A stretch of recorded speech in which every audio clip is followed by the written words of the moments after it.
Good morning, everyone, and happy Wednesday. Welcome to Pinky Who Art's live painting sessions, where I share my workflow, my process, my latest artwork with you guys. I hope you guys are having a wonderful week. Um, my world has been a little off this week, it seems but I hope after today it'll get better because usually after I'm in my studio, work on some art, it is usually better. And I see that Trevor's here. Good morning. Um, yes, I'm here. Um, I don't have too much time today because I'm like on single mom duty. I go pick up my daughter today. Um, we're gonna just get right into it and then see how far we get today. Okay, I do have a brand new piece of work for with you guys. It's a new series. This is something that's been on my mind for a little bit. I think last time I mentioned that I've been kind of dying to do this series. It is a bigger piece right now, but I will get into it with you guys and explain what I'm thinking and whatnot. But before we do that, I do want to show you guys the latest and the greatest mushroom art that I did last week. I think I worked on both of them with you guys last week, but they are finished now, so I will show you that. And I guess we'll get started. All right. Okay. So let's check out the latest and the greatest mushroom paintings. I really love how they turned out because they got that dreamy vibe for sure, but they seem a little bit more, how do I say this? Magical to me with all the colors and brightness. And I was thinking about these when I was doing them, and I really thought, I guess I really just wanted to escape from reality a little bit, and that's why I was drawn to mushrooms and drawn to the magical quality of mushrooms. Because when you think about mushrooms, you think about, magical forests, you think about psychedelics, you think about all the things that's good and wonderful in the world, I guess. Very much in contrast with the worlds today, I guess. This one will have this a little, and then for these orbits, I really feel like I am the orbit kind of in this magical world, looking back at the reality and wondering what is going on. This yellow one holding a little mushroom in her hand, peeking out. And then this one, she's like trying to climb up the toadstools, which I thought was really funny. I do think I'm going to do more of these, but because this new series I've been thinking about, I kind of had to switch gear today, and then we'll see what happens. Stunning. Thank you so much, Trevor. And hey, guys, if you're watching and just, or finding out about me or just jumping on, come and say hi. And if you just saw my mushroom art, then maybe let me know what you guys think. I will put them in my Etsy shop shortly. Oh, and a little exciting announcement that my Etsy shop is open. It's been updated with all the greatest and latest changes. Now you can order my art print in multiple sizes with different frame colors and whatnot. Maybe that'll give you guys more options to decorate your home. So yay. And yeah, and then if you haven't done so already, don't forget to hit that like and subscribe button and follow and repost and all that good stuff. And today I am working on kind of a fashion inspired art. Because I after my mushroom painting, as I was painting the mushroom painting, as I was trying to escape from reality, I was trying to think about what my art journey is gonna be like for the next phase, and really what I should paint in 2026. And something that came up for me was that I really should get back to my roots. I don't know if you guys know, but I, used to be a fashion and forward designer and making fashion illustration was something that I loved. In fact, it was drawing fashion dolls was something that kind of inspired me to even become an artist. So I really wanted to maybe get back to my roots, but this time, instead of just drawing your typical fashion illustrations, I'm gonna put my own spin on it, give them a little story, and one thing after another. So I look forward to my next project. Well, that's exciting, Trevor. And definitely let me know. You've been such an awesome supporter. I would like to know what you think and all that good stuff. As I was saying, um, sorry about that little delay. I'm getting back to my roots, doing my I'm trying to do fashion art again, but at the same time, I'm gonna put the little spin I have. So a whole series I'm working on. This marks the number one. Is this girl who is dressed to the T in her wonderful fashion outfit, which I'm really excited to draw. And I was, drawing those shoes, and I had like a panic moment of like, oh, do I still know how to draw shoes? It's been a while, but here we are.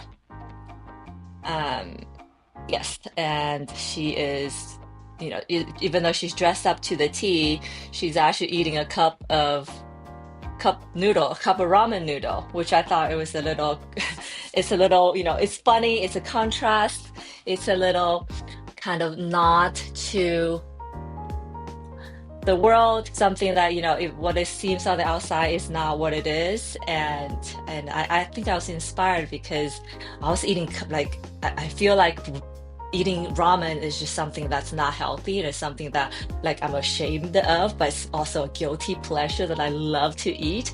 So hey, sometimes you gotta indulge in your guilty pleasure regardless of what people thinks, right? So that's kind of the basis of what's happening, and you'll see more vices probably happening in my new series. So yeah, enough talking. Let's get started. Hello.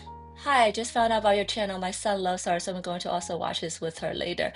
Oh, I love that. Welcome, welcome, Denise. I thank you so much for commenting and stopping by.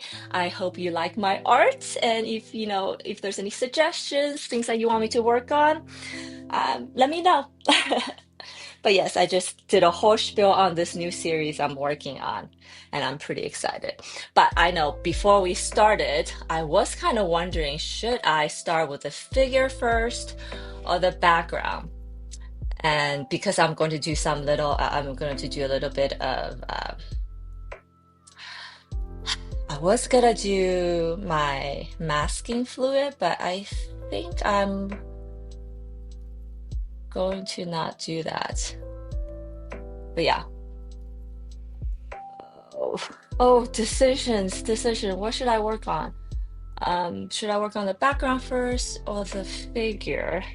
I think to follow my good advice to myself, I should start with the focal point perhaps, and then get back into it. Um, the reason I'm hesitating because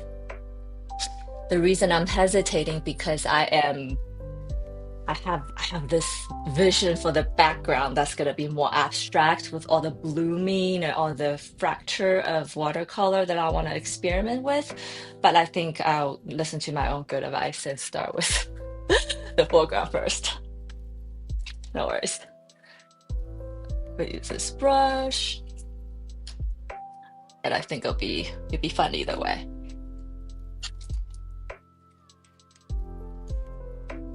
So yeah, how are you guys this week been so far?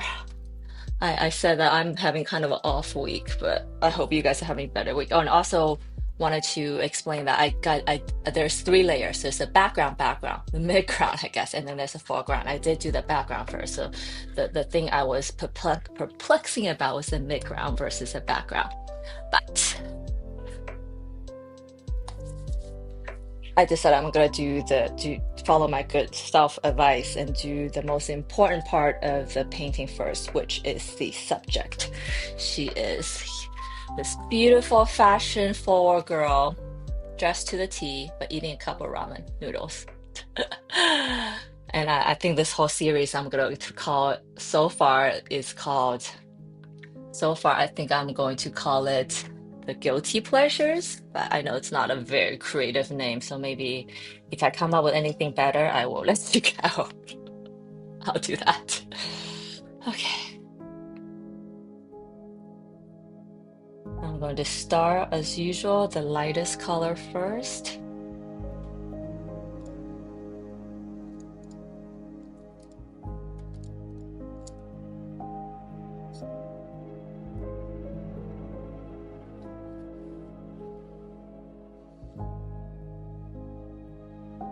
Which in this case is a little bit of bright yellow. Oh yeah, also I'm super excited about this painting because I've been wanting to do bright colors. And you guys, if you check my profile and my website, you'll notice that my artwork tends to be more pastel-y. Is pastel-y a word? Because I love pastel colors, just since I was young, since always, since, you know, through all the faux pas and popularity and all that, I would just always love pastel color. But for this one, I think I've been feeling a little bit more bright. I want to experiment with something more bright, and maybe it would look better on when I post pictures of them. So it kills two birds.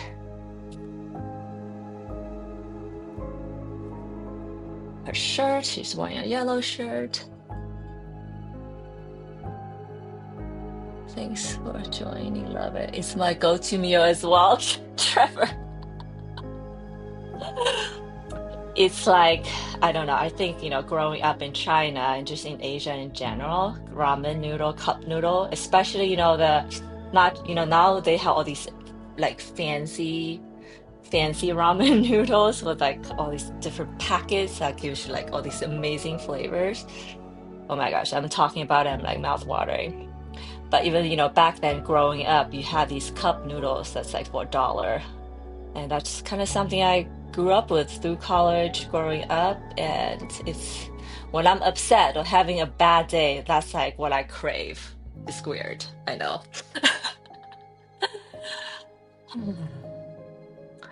But I'm sure people told you it's not the healthiest thing to eat, and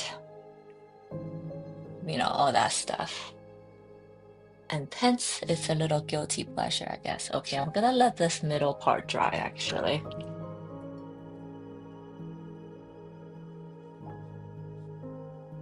And I thought this contrast between how she's dressed and what she's eating is kind of I hope it reflects. Or I hope you guys can relate to it because sometimes life is like that, right?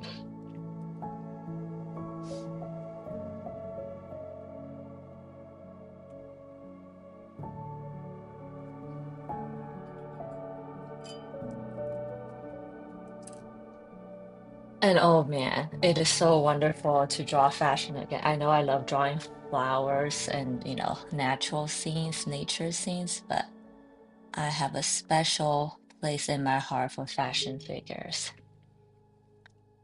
Maybe that is my escape as well.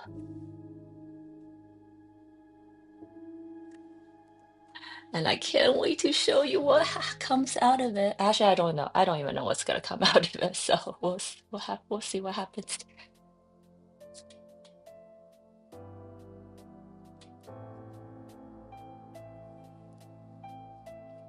Yes, my doctor said don't have too much. Yes.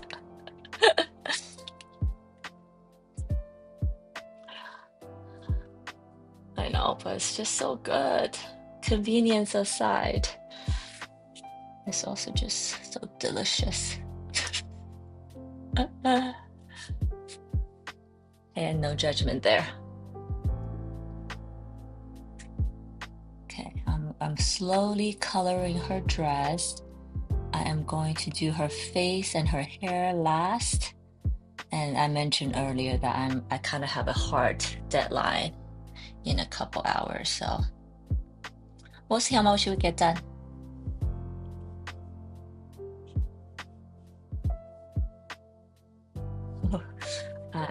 Let's get closer. The yellow is kind of bleeding into the teal a little bit, and I kind of like it.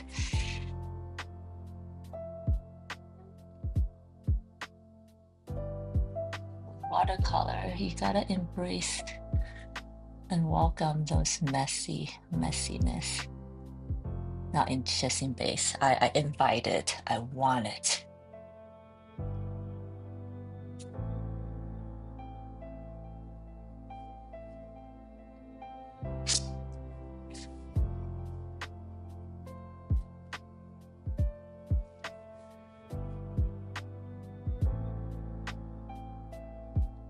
Oh yeah, I noticed my brush tip is kind of like fraying a little. If you guys can't see.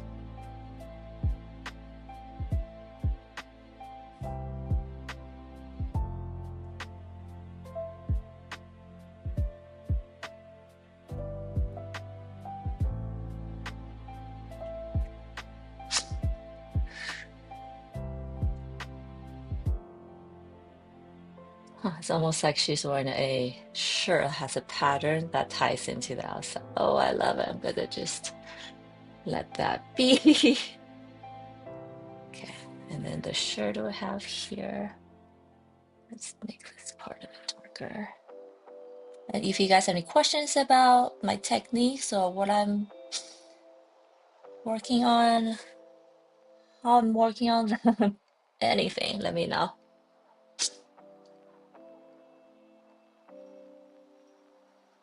Yay! Thank you, Trevor. We'll let that continue to grow.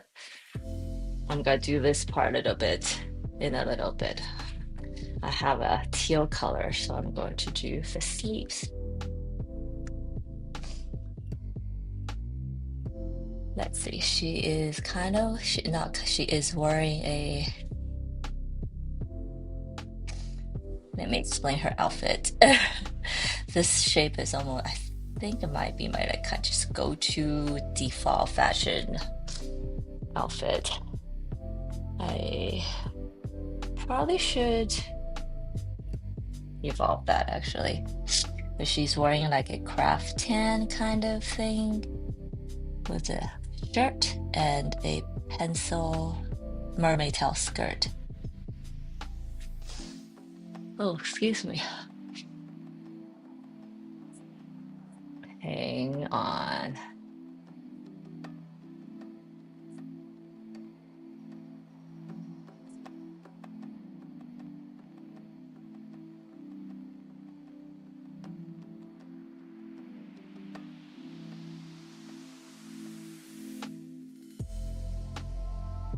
Sorry.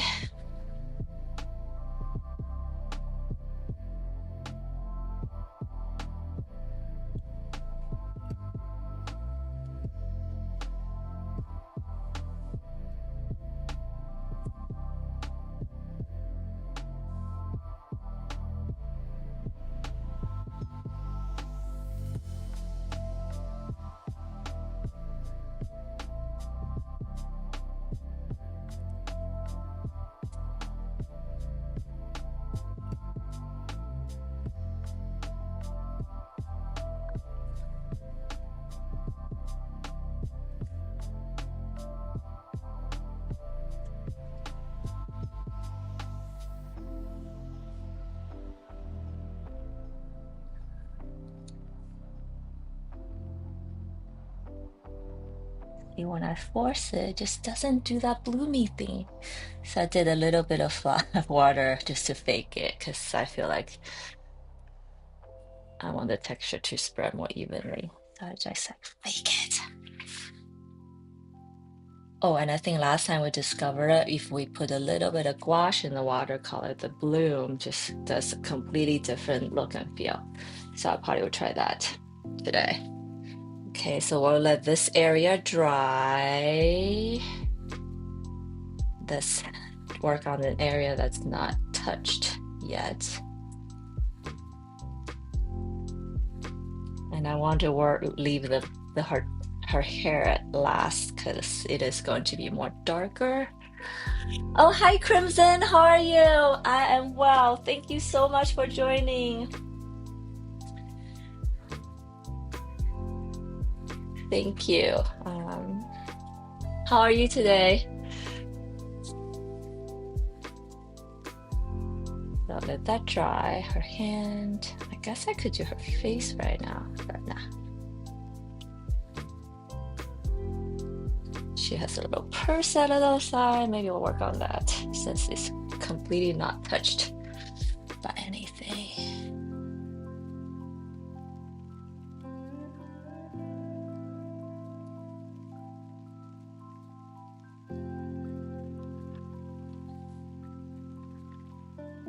I'm working on a new series for anyone who's just stopping by. Now I'm kind of digging back to my roots of fashion art and working on my version of fashion illustration, fashion art.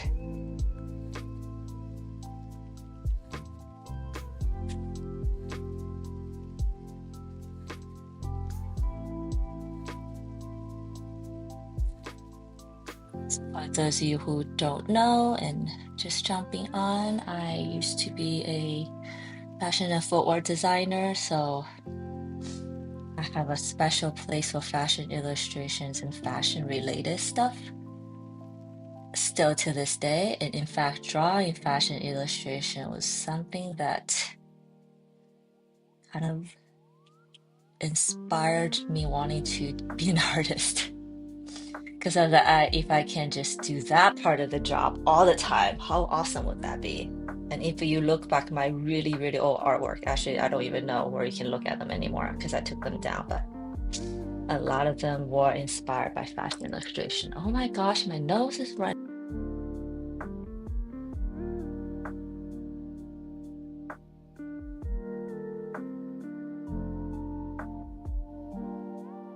Oh, hi, Omar.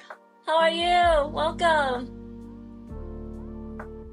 Post-grad exam last time I watched it, so I wasn't able to watch much. I'll be paying extra attention to how you do skin. This is my biggest hurdle. Oh. Post-grad exam, yes, yes. Oh man, I'm gonna show you a trick. It's gonna blow your mind when I do skin. And you're gonna be like, you are crazy.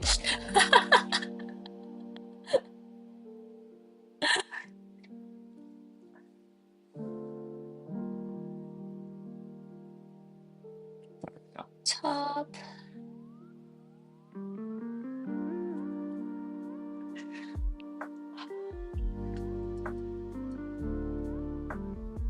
How's your day going, Omar?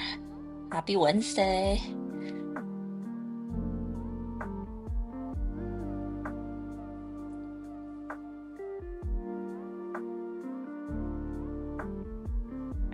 Strap kind of goes around.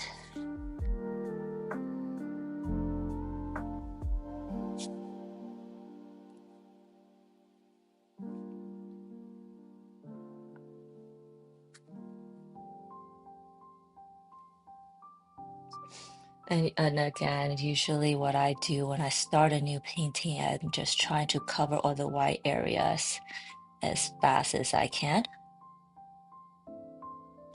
Oh, you know what? Oh, it's fine, I guess. And then go back to do my second washes, etc., etc. So she is wearing, oh, she's so colorful. She has like white undershirt.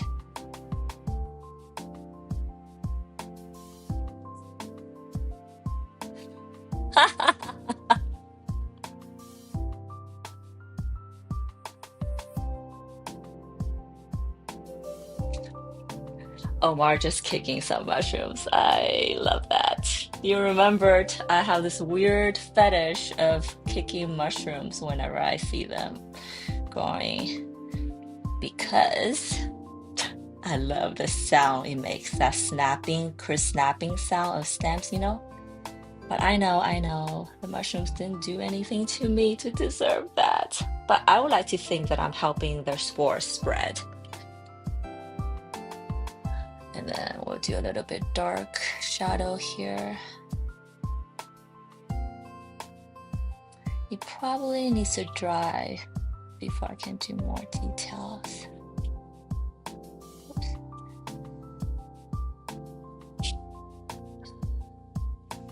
Okay, oh, let that be.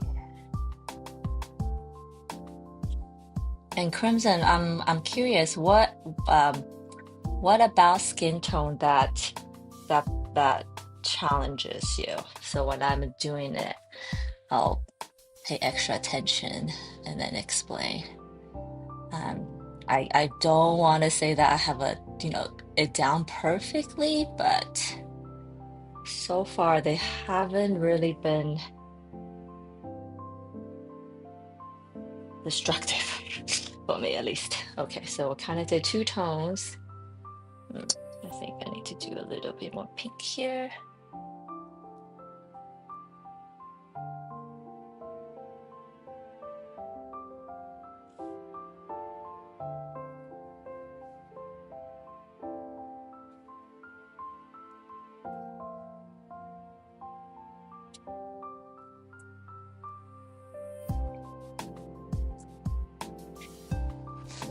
That's the first wash of the purse. And I'm gonna do the shoes because I'm imagining them kind of in the same color. Is that too matchy? Pink and pink shoes? Well,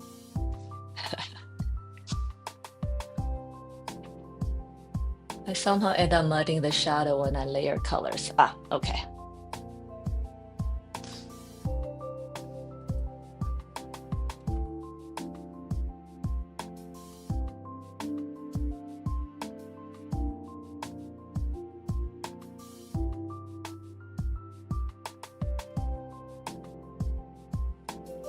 Ah, okay. That I want to say is a very common issue that I definitely struggled with. Okay, got it. I think the key to that, just put it simply, is to not overblend them. But I know it's hard, easier said than done. But yeah, I would say the key to that is just not overblend and be okay with those hard cast shadows because once they dry, it's actually perfectly fine.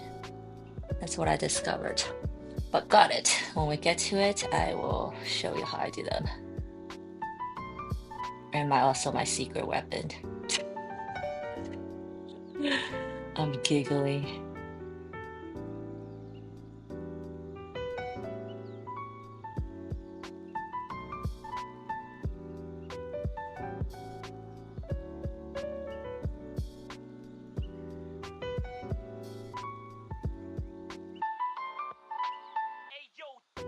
Did I mention that I used to be a shoe designer? So I'm gonna make my shoes super awesome and avant-garde and fashion forward because when I design shoes for brands, you don't really get to do that. You gotta, a lot of times you have to decide what sells, I guess, for the masses.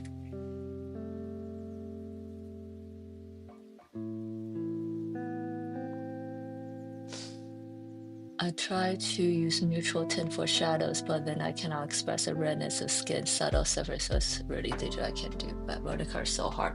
Yes, yes.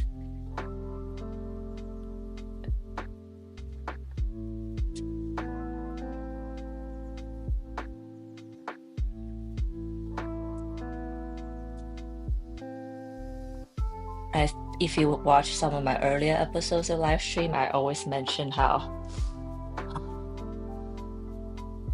skin toning water, like the skin and the face is like my worst, like the fear of drawing them is strong. So I like usually leave them last to do. But I've learned my lesson that I should tackle them first because they're the hardest. Oh my goodness, my nose today.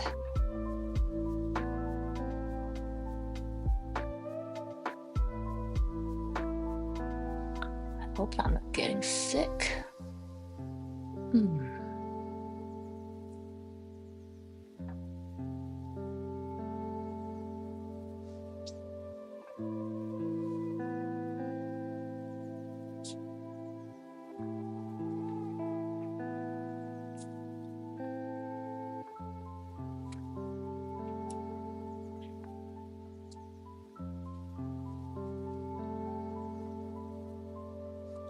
I'm trying not to make snotty sounds, so I'm gonna plug my nose a little bit. Ah!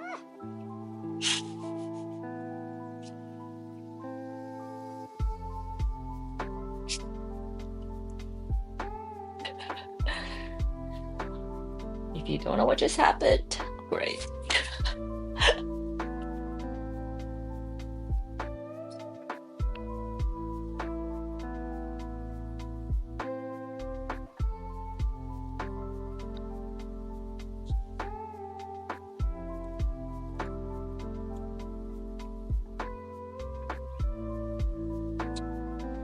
I guess I'm doing a Mary Jane Mule hybrid.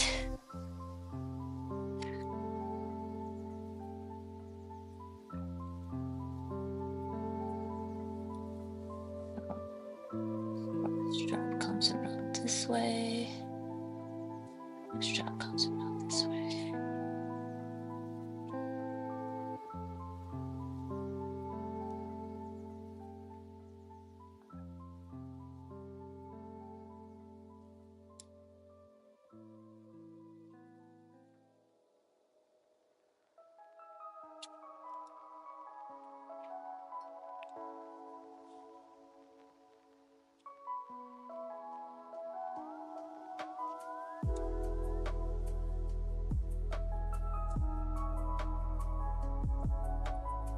I'll leave this part be for now.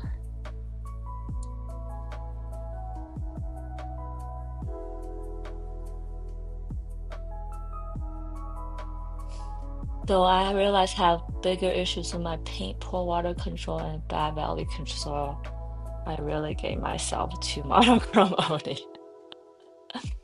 And I think what I remember we talked about last time that monochrome is kind of a good practice to do first to master. It is hard. Okay, so we have shoes laid out. We have purse laid out.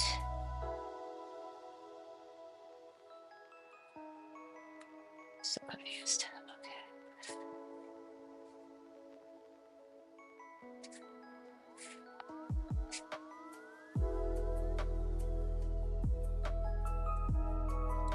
So my shoes. Oh wait.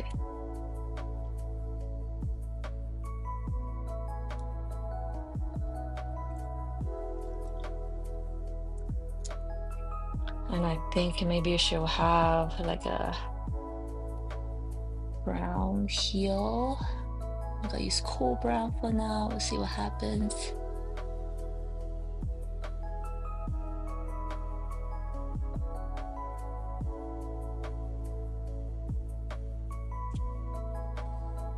Here.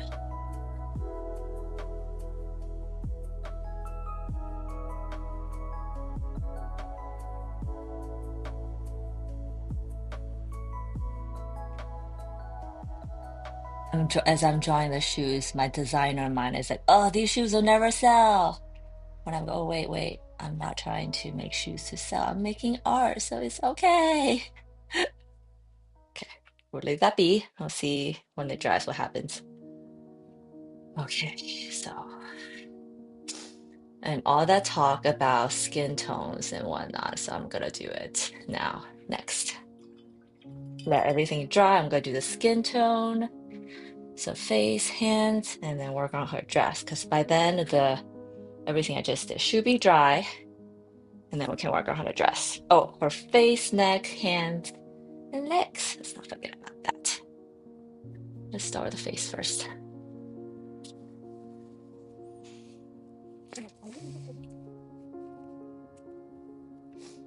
Okay, so crimson. My secret weapon is this complexion watercolor palette.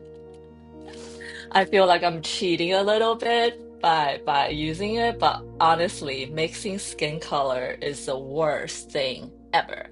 And when I discovered this palette, I was like, this is a lifesaver. So this is a complexion palette um, by Art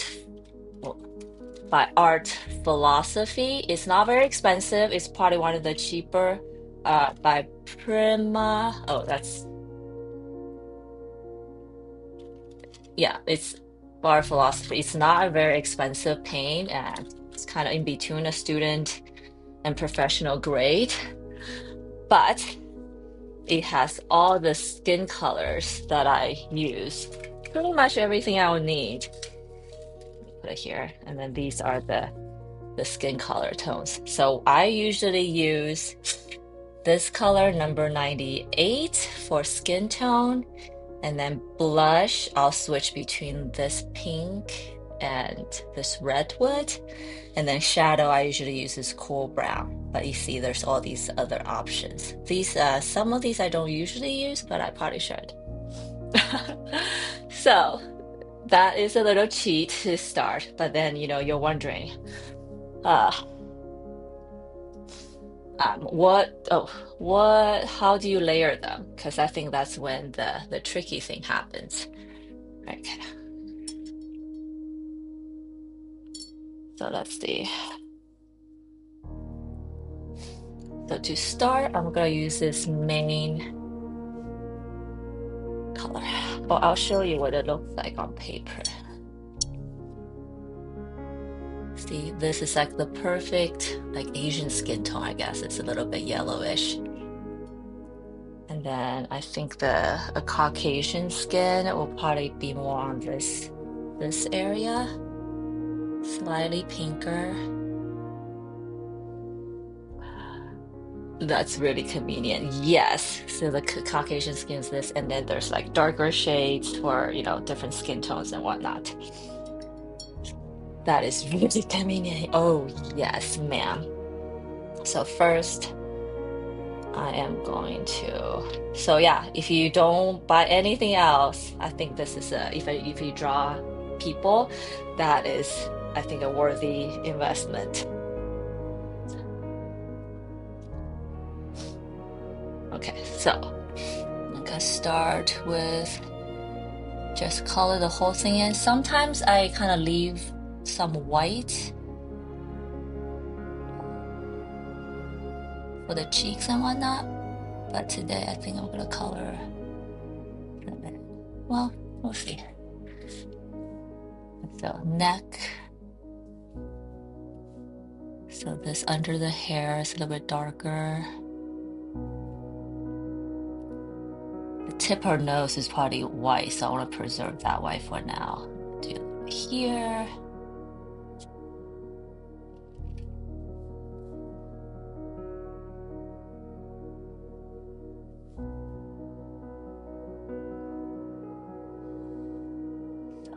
Cheek, we'll color that in. But I'm gonna go on top of it with the pink color later.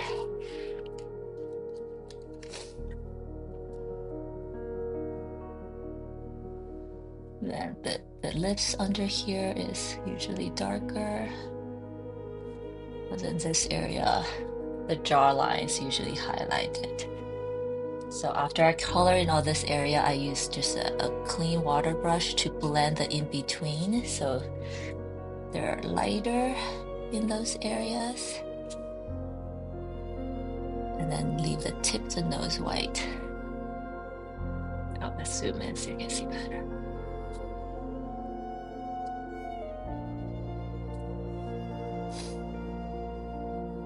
So yeah, this has been such a time saver and hack. I pretty much use this palette for all my faces. But I do think, to answer your earlier question, the key is really kind of leave the area white or not overblend certain areas. Because your eyes kind of does the trick, right? So I'll leave that. So now I know that her hair comes over here, so the top of her face is probably a bit darker, right? So I'm gonna go in with a cool brown, which is number 91. This color? No. 87 is what I want. Okay.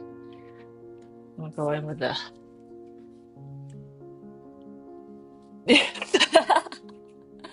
So this is the color I use, and then this is like a shadow. Oh, that's a lot. It's dark, but you get that. Oh, maybe. Do I look easy? I think I like the. You see the difference? So if I layer this on top, it seems almost too dark, but this gives that little brilliance, like the blood is underneath. I hope that makes sense. I make it look easy. Nah, it is. Um, it's not bad. So her chin under here.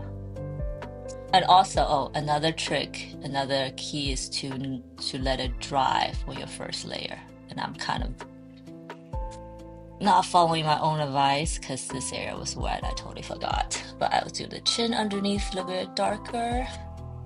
And then maybe the area where the clothes overlaps the skin is a little bit darker. Oh, it's still kind of wet. I'm gonna wait actually. Let's see. Oh, but it's a good time to do a little cheek shadow right now. Oh, and this area is already dry. Bummer. So her area, this area is a little pink.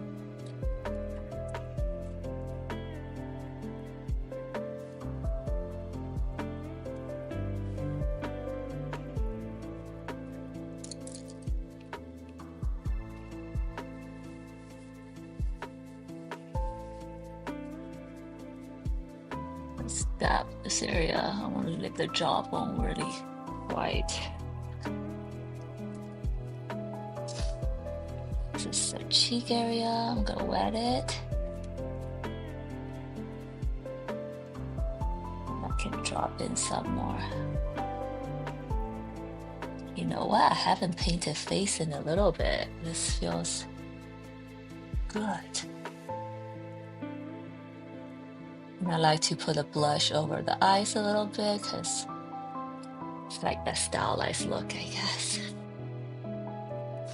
And then maybe a little bit on the tip because that's kind of the Korean makeup trend right now, to give a little bit of reindeer, oh my gosh, a doll nose, you know, to look younger and more cute. Maybe that's not your thing, totally cool. And the ears top, which is a little bit reddish.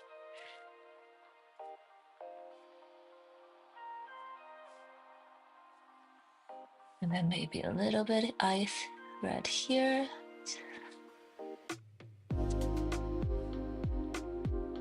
Okay.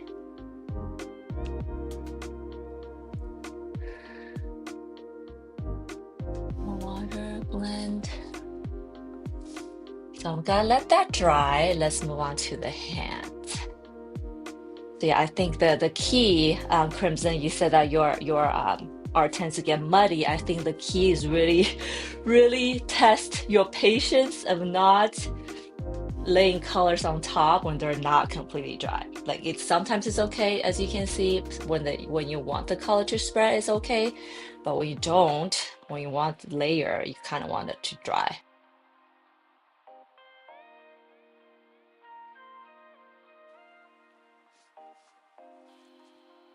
Okay, now let's do the hand, which actually I love doing hands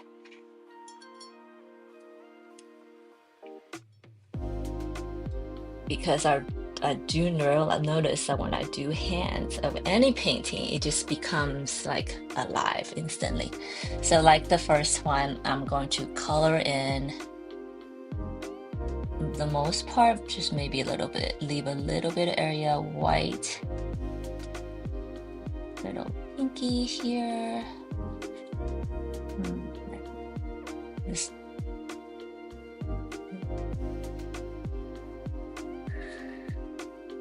So her under her hand is darker. This area is definitely darker because the clothes cast a shadow. I'm washing my brush.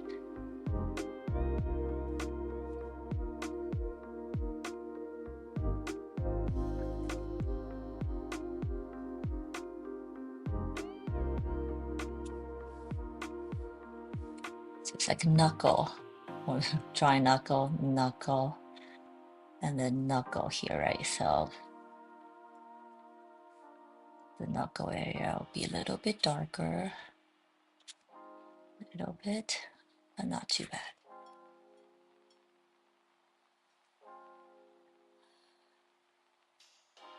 Thank you. Okay.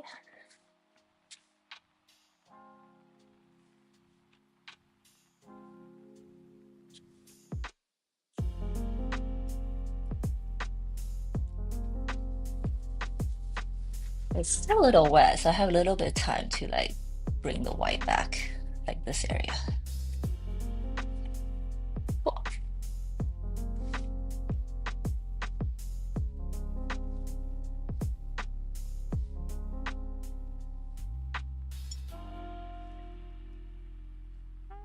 That dry. And then I do want this darkness. Feel like it's a little. So this corner is darker. This area is usually you have this bone right here.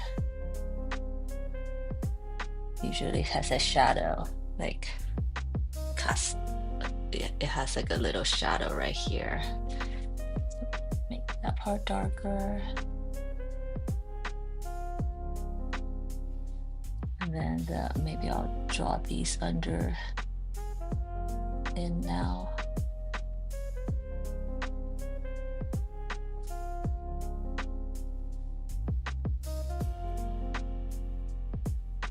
But really not doing too much because I need to let this layer dry first.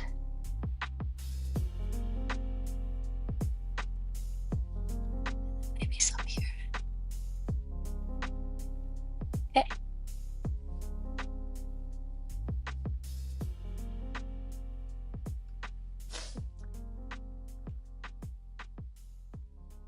I'm slightly addicted to K-drama at the moment.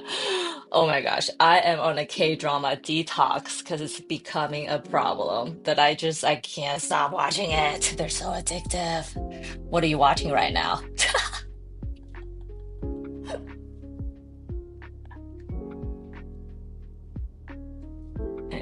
I know. It is a problem. Okay, so we're gonna leave that for now.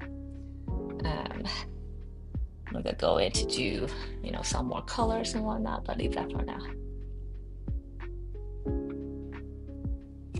And then this hand, so the light is coming from the front. So this area, okay.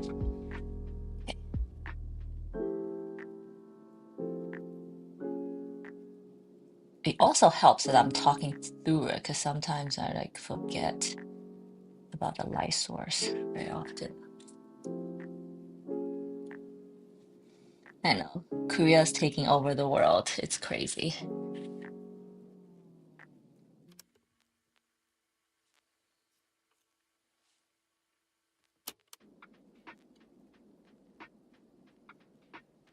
So light's coming from this way.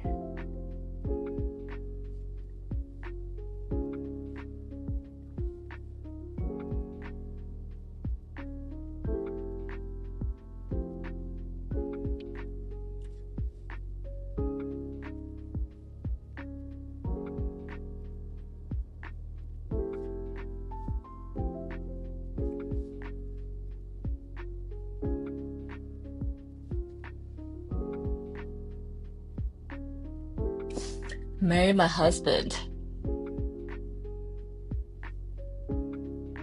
Wait, have I seen that one?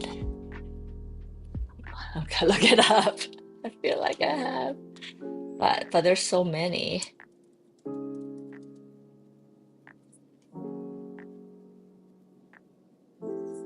No, I have not. Oh, it's new. It just came out. Oh my goodness, I kind of had to bookmark this. Thank you for the suggestion. I'm guessing it's good that you're still watching it. Uh, um, Soft and edge with, yeah, I find that it's a little bit easier for me to control. Like some artists, they'll just wet the whole thing and just drop in things slowly, and it just looks layered and perfect. But I find that the what we're talking about is essentially the um, wet on dry technique that's a little bit easier for me to control. That's why I'm always holding two brushes. When there's hard edge like this, I can just blend and then it becomes okay.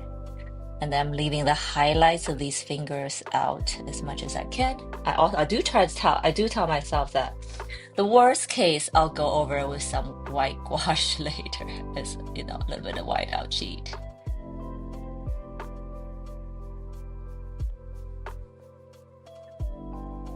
And honestly though, Crimson, sometimes I do leave the hard edges, and when they dry, I step away and come back. They don't look that bad for the most part. It's like your eyes does the blending for you. So there is also that, like this.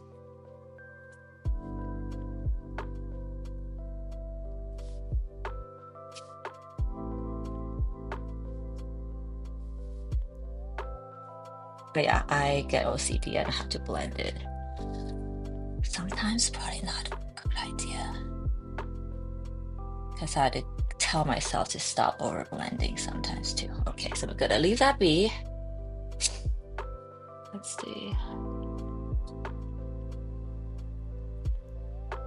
Wet paper first and then paint the skull skinfully wet on wet. It was not for me. It's so good. Okay. K-drama noted. Oh, the actors so pretty. Yes. And then wet on dressed up. Um, I feel like gone through that at some point. I don't like the messiness of it. You must be a very OCD person. I can tell. Wet on wet is, I describe it as a very messy process. But it is like, if once you master it, I feel like it's so fast. You can just wet the whole thing, drop paint in, and then boom. After dry, you're like done. Okay, I'm gonna leave that be now. Well, dark, dark, dark. But yeah, I'm kind of painting it almost like acrylic. I drop and then blend. Cool. That's a hand, first wash. Let's go back to the face. When it'll dry now. Yes, okay, finally. And then let's end this to the chin area. Is a cast shadow. I'm not going to blend that. I'm just gonna leave that be. Okay.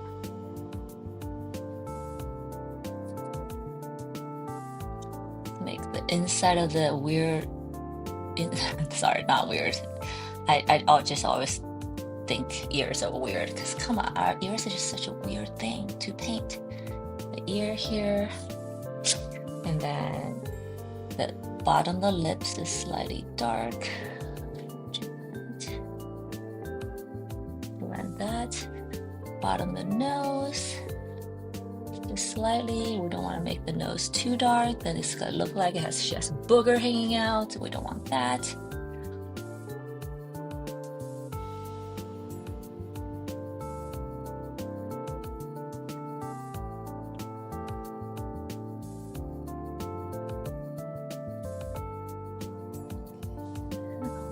The inside here is slightly darker because of shadowy cast. And now let's do under the hair.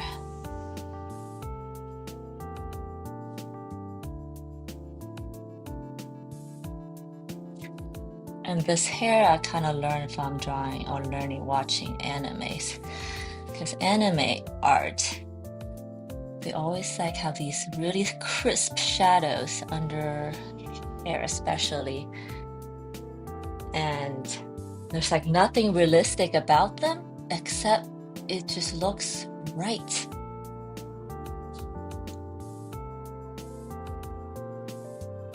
So that's fine. And then maybe this area.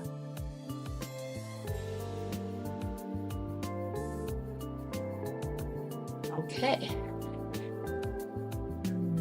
Maybe her corner of lips slightly darker.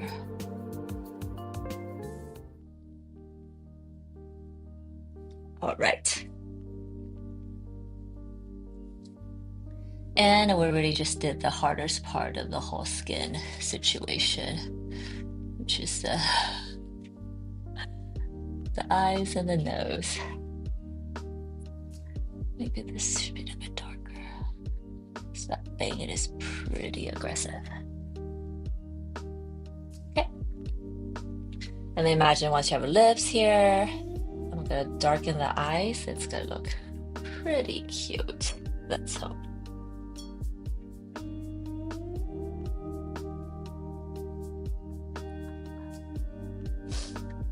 You watch anime? Hell yeah. Oh, yeah.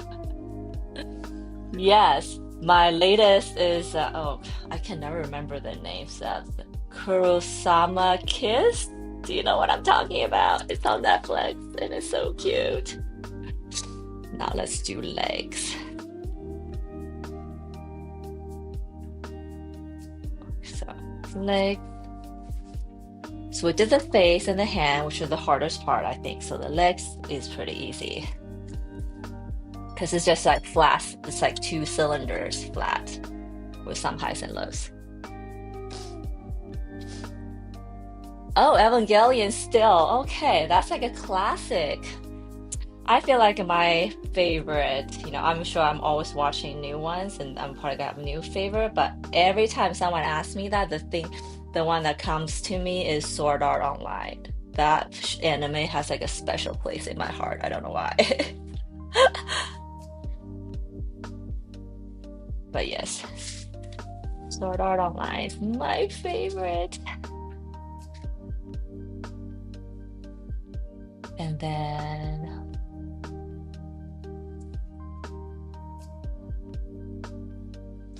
what's the other one that I watched I really loved?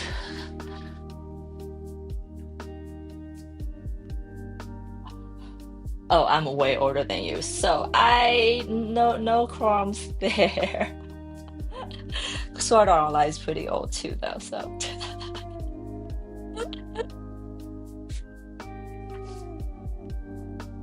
okay, so I'm going to color her whole leg with this skin color first, and then where her skirt is, it has a darker shadow. And then behind her leg is a little bit of shadow.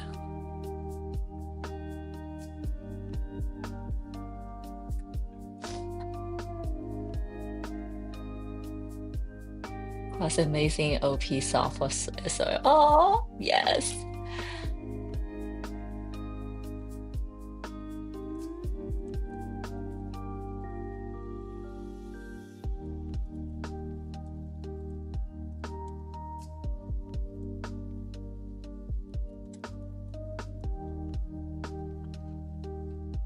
Just so many to watch. I need to watch Demon Slayer. That's like on my list. And uh, I don't know, some of the ones I'm like, I'm probably like too ashamed to say that I watched this because such a guilty pleasure. Um, the one I was thinking about is Violet Evergarden. There's like a bunch of different series of that. But yeah, that was a really awesome one I enjoy that I can think of. This is a shadow, her shoes cast. I think this is good. And then her leg has like a cap, so it's more shadow here, but it kind of thins out.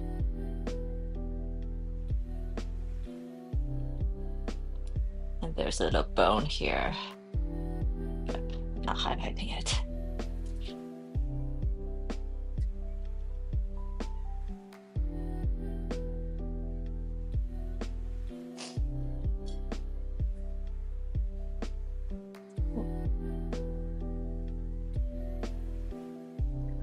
Ghost in the Shell is another good one.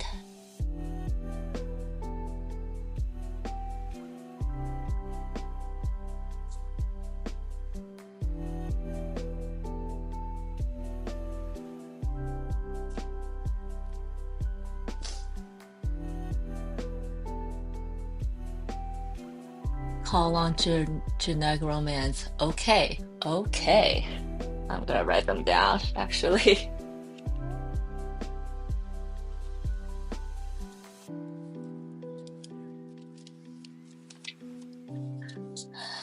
Yeah, Violet Evergarden's awesome. Call on.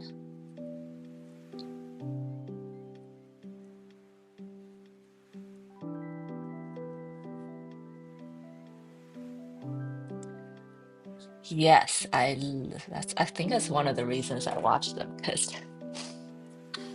they're just so pretty, but also when you watch like Miyazaki films, you're like, oh wow, that's like how they do the shadow, how they do the details. I think it's all very transferable skills to watercolor and gouache. 'Cause I think, probably not anymore, but back in the days, they used gouache to concept and make those films.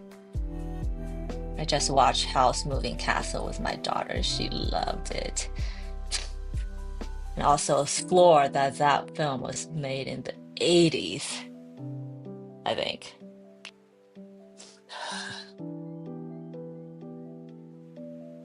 Tell me what it was about. There was one I watched growing up that name fails me. I'm even older.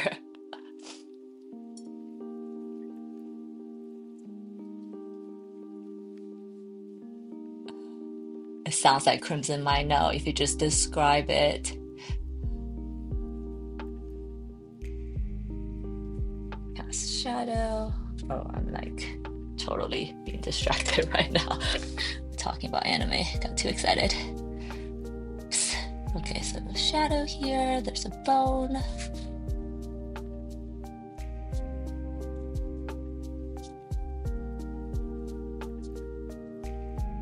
I'm with the Trevor. Sometimes remembering the names is hard for me.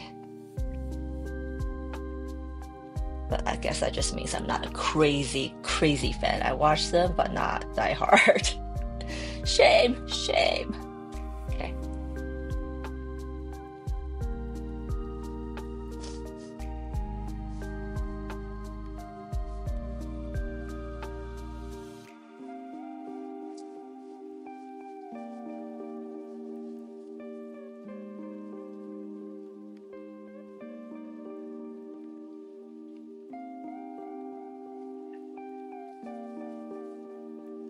Have you watched One Piece yet? I know it's all the rage, but I just can't get into it for some odd reason. I also watch every single episode of Bleach, but towards the end it was like meh. Okay, so that'll do for now.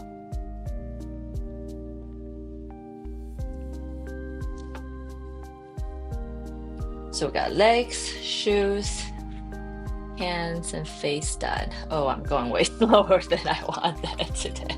Oops. So this area is dry though, and I will go back to do a second coating.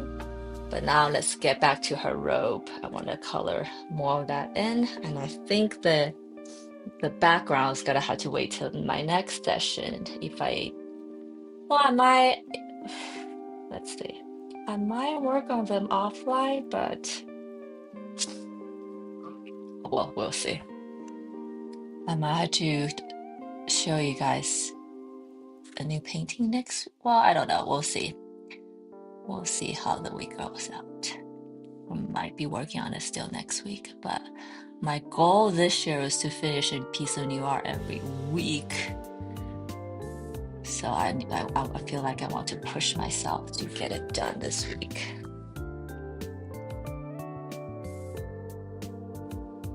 So we'll see.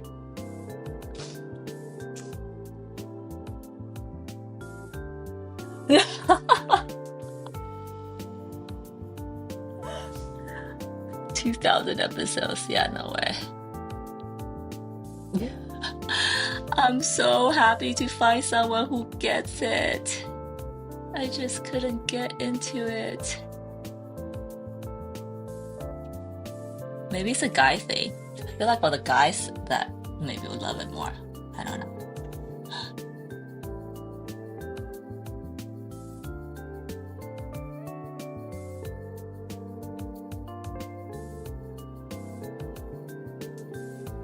The sleeve is darker, so I'm making it a very deep color here. Deep color here. And then let's maybe bring some of that shadow here.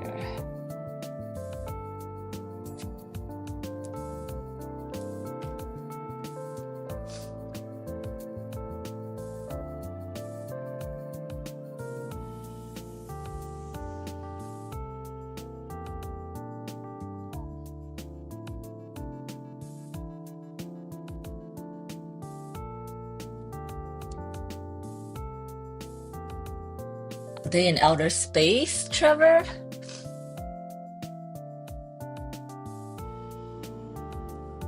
I'm thinking one that was like was set in space.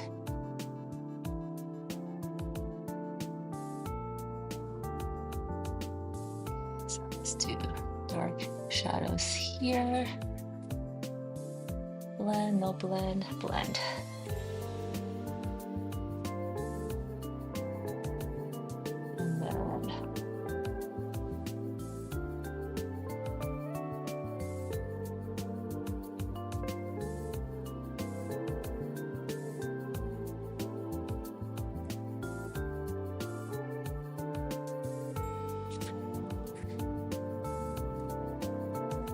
And then where her hand is, probably cast a little bit of shadow here.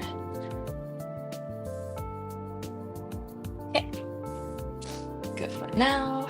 Now let's paint her color here, which I'm super excited about.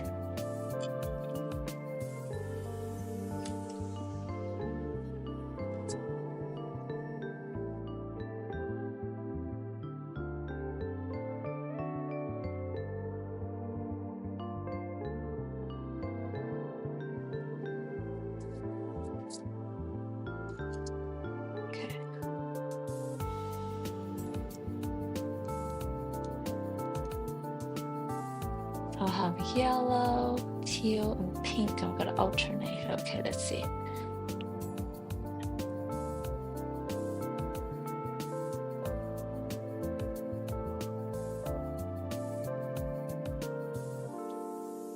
Oh, this was the robe.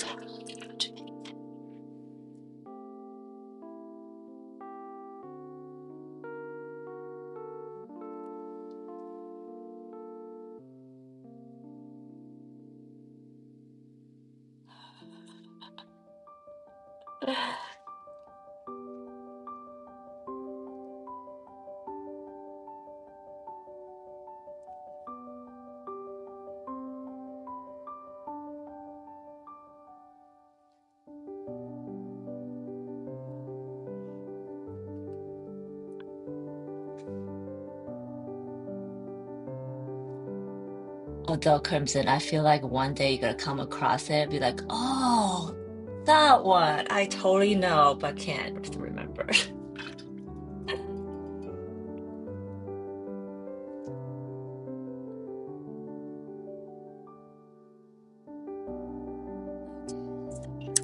This part of the painting, I was envisioning something, so I had to work. I want to work. Oh shit. Sorry. I want to work on. This is gonna be a little wet on wet, guys. So I'm gonna glaze the paper with just clean water first.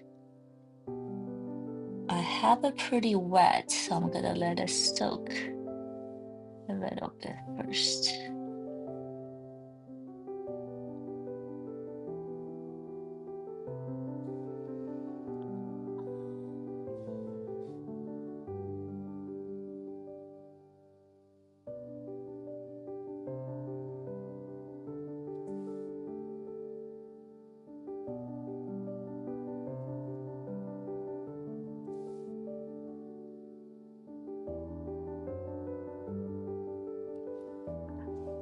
I'm Googling.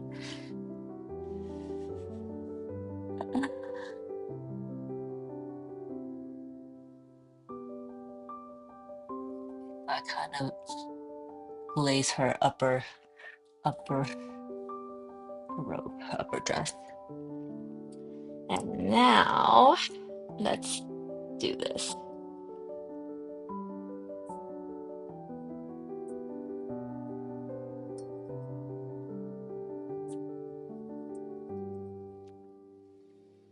Ready, guys?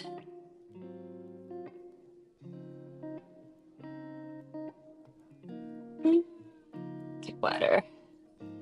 I have this fuchsia. It's wet, so when I drop colors in, it blooms, which I think makes an awesome robe texture, almost like, what is that? E-cat that makes a tie-dye kind of look and feel.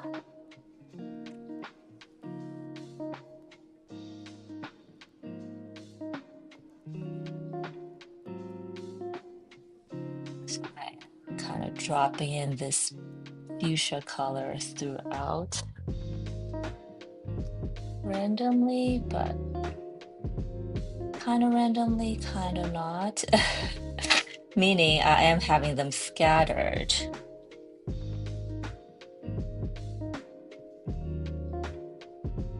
in areas that, oh, so cool.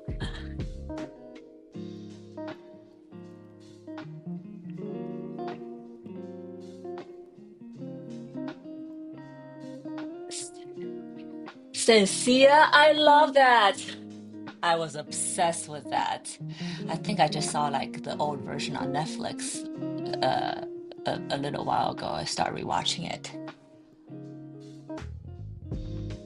I was like obsessed with that goddess in it.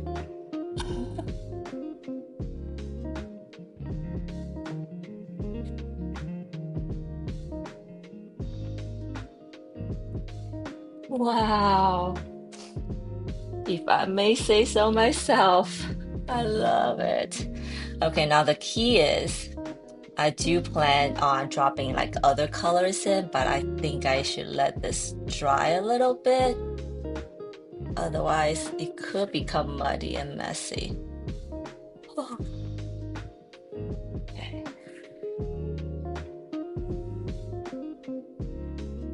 Okay. Put this brush down.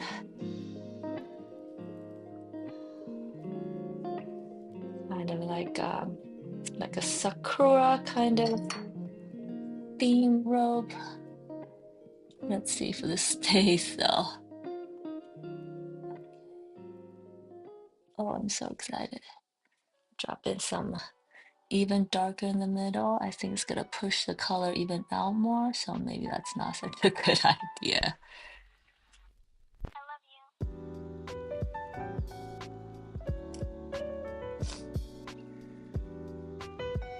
Coronado magenta. I love the color so much. I think it is, but from this brand, it is called bright rose. But yes, it is equivalent of Coronado magenta. And do you know, I think for what I understand, Coronado just means it has a little bit transparency to it instead of yeah, so it's brighter, more brilliant, and all that good stuff. I'm impressed that you know Coronado. It's like such a specific name. I'm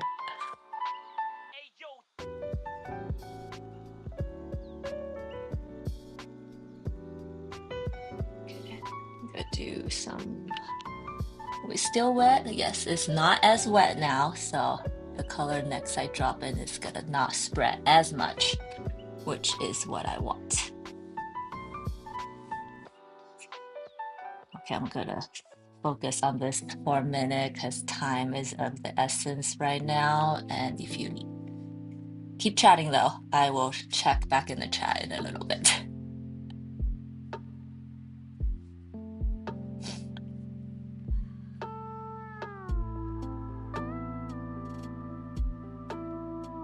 I'm trying to get the third color in quickly before it dries. See, it's already drying a little bit. Eek.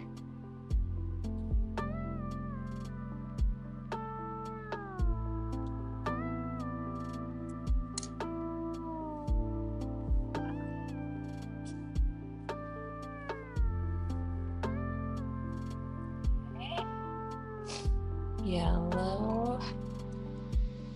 Not washing, not washing. Lastly,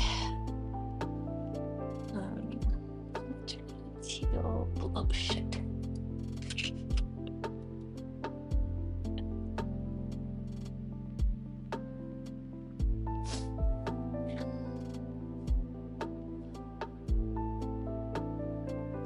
Excuse me.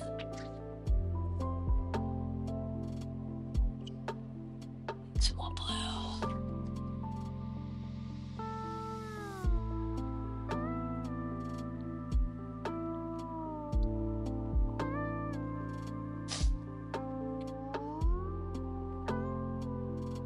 And for the bloom to have like the most bloominess, I think I find that you gotta load your brush with a lot of water. That's kind of the important part.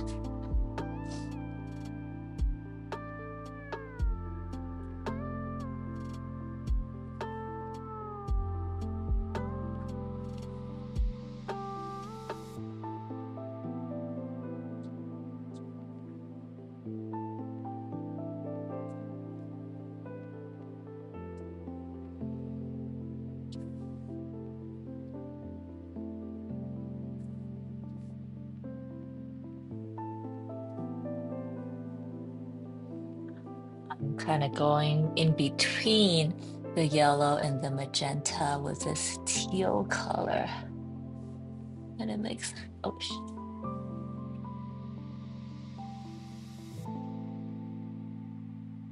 Yeah, time is of essence right now. I can't do it before the thing dries. Because if I go back in when it's already dry, it's not gonna look like this.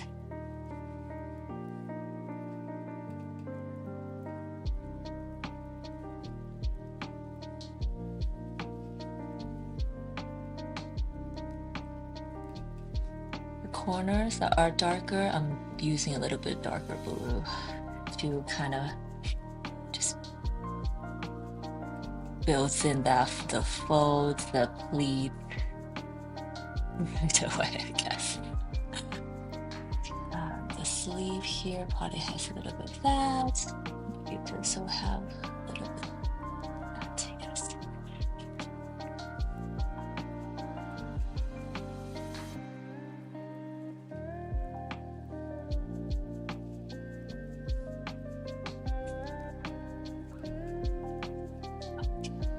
Did we do it?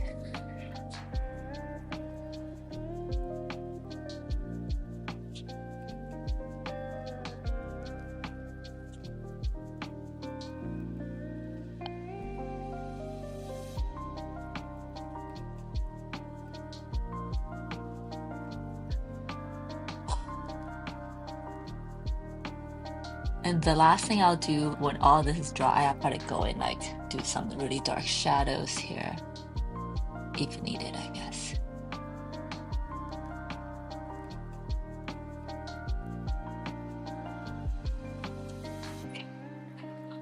Okay, I think that's good. It's a good.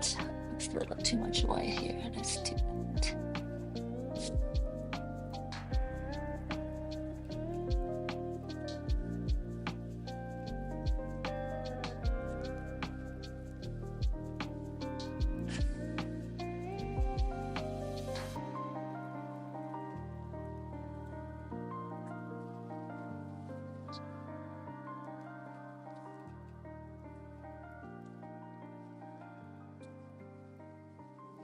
All right, I better stop before I overdo it.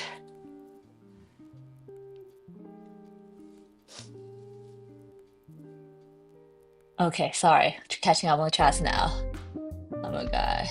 I was always a guy. Don't worry to tell I was a fanboy.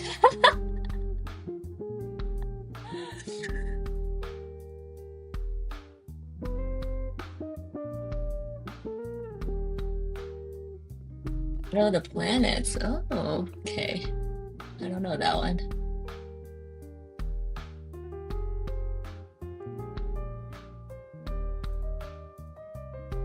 Happy flash.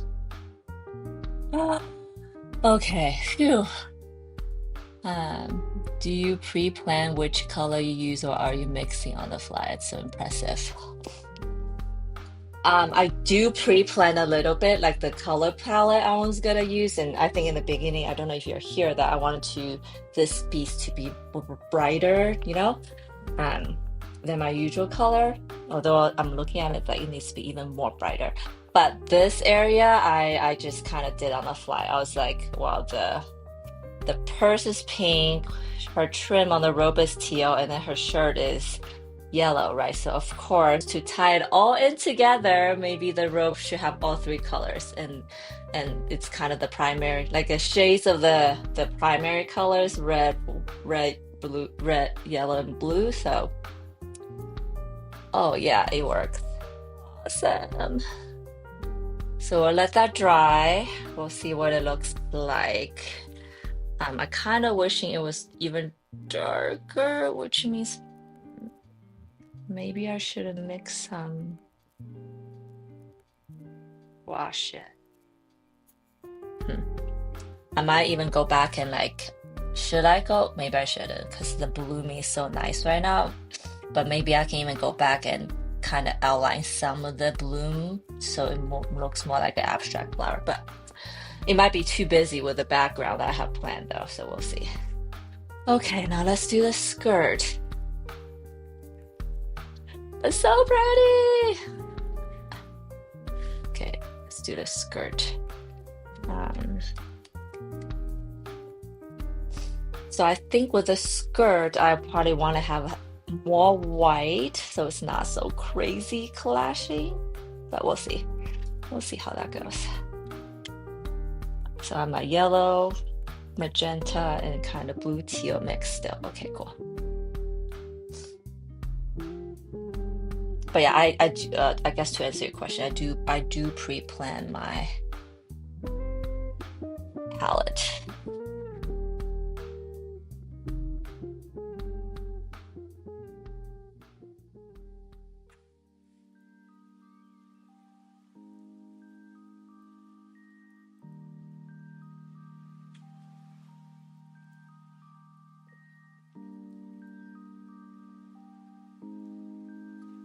Maybe the skirt I will do.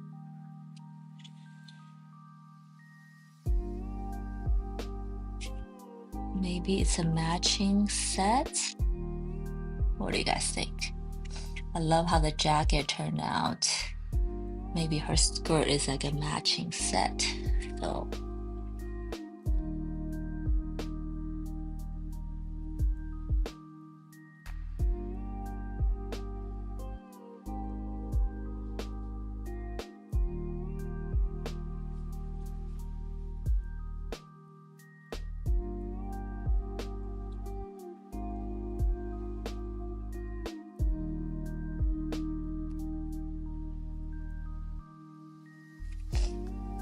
what I just learned is that I need to drop deeper colors right off the bat. So let's see what happens, guys. I just glazed this, her skirt, a mermaid pencil skirt, I guess. Wet enough. The right kind of wetness is when you look at from the side, the whole area is like glistening, but not like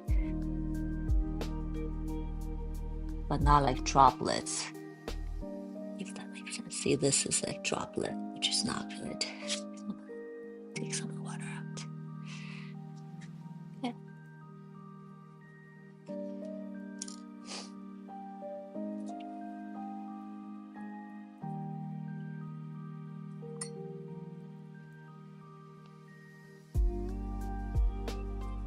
Got both options. Okay, well, let's see how this one comes out. I have no idea. We'll see.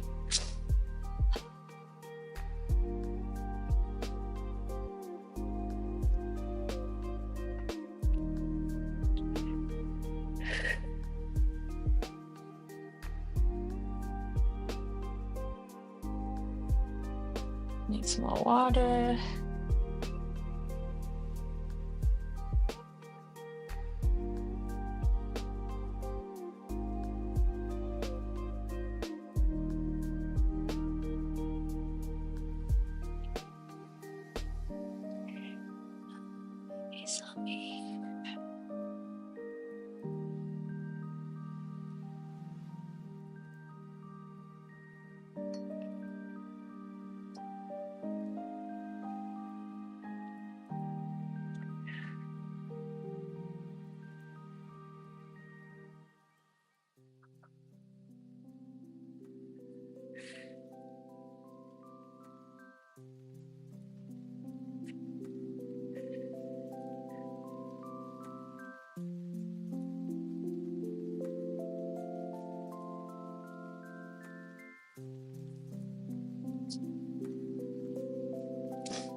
So I'm doing like a darker shade for this one because I noticed the last one, it kind of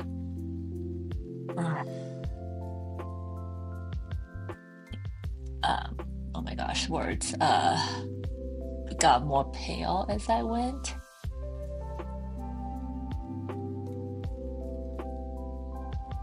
Squeeze some colors out. Nope. There we go.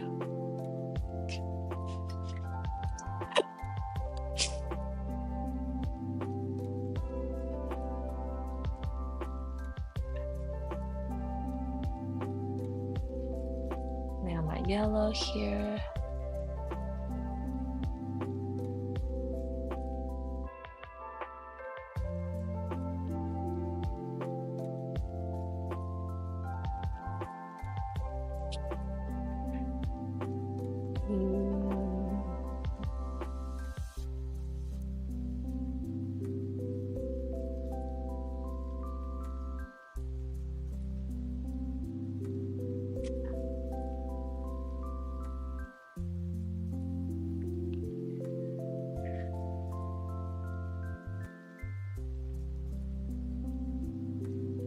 Notice the bottom is already drying. Let's add some water there.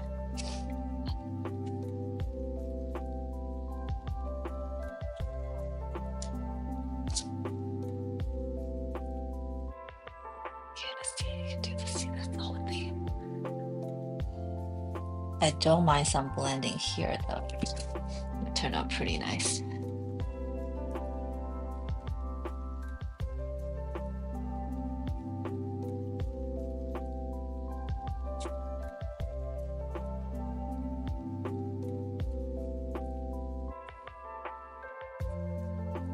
Wait, yellow, okay.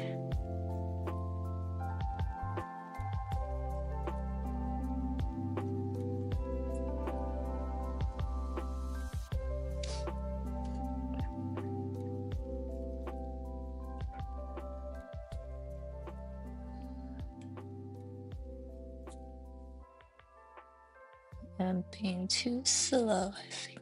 Okay. Now let's do my teal color.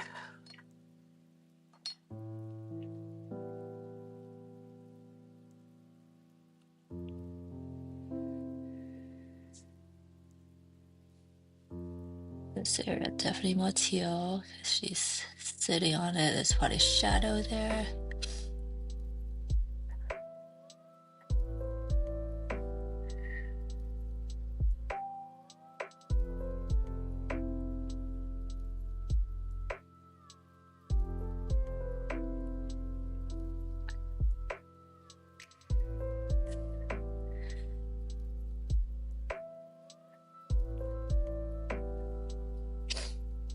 So her skirt, I'm noticing definitely taking on some larger patterns, which I think is okay.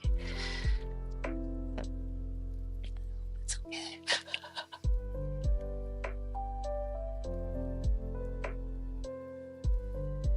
So this is her knee. There's probably a shadow, like a highlight there. So I don't want to go in with a teal because that's gonna darken it. But around it, I think I can.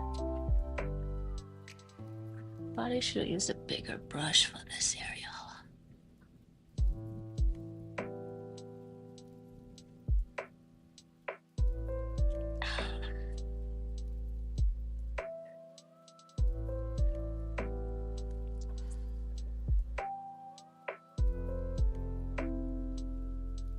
I'm definitely fighting time right now because the thing is drying like as we speak.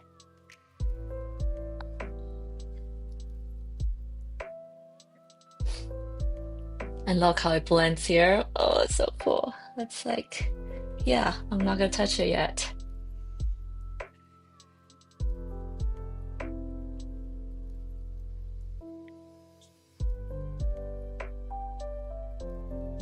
I do think that this way some of the highlights and lowlights are getting patterned out, so to speak. So definitely there's areas I'm gonna go back with darker colors, like here, like the folds of the skirt.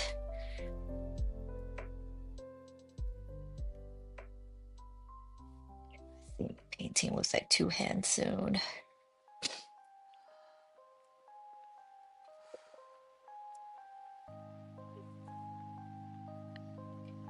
Darker.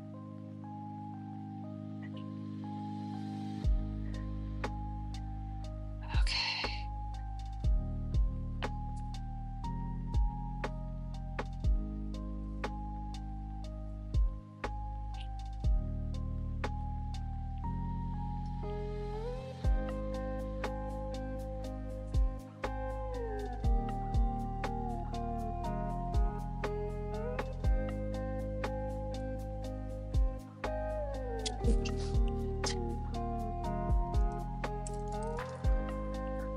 Oh, stressed out. Okay, I have that darker blue now. I probably should do this area when it's more dry, but I also want it to blend better sometimes. But okay, here we go. That's good. That's good. Let's cast a shadow here.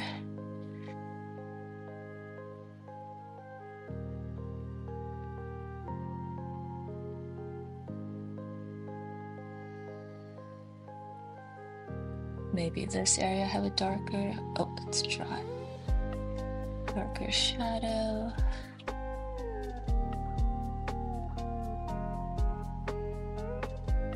Darker shadow here.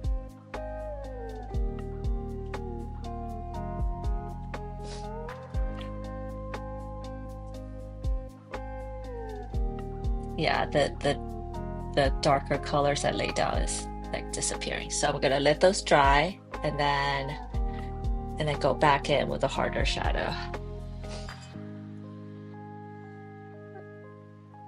Okay.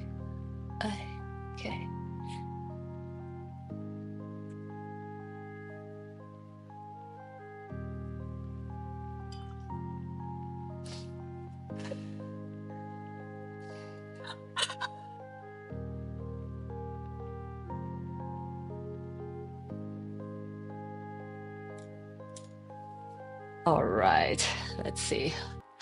Whoa, she is in a loud outfit. That's okay though. We're making art, so fine.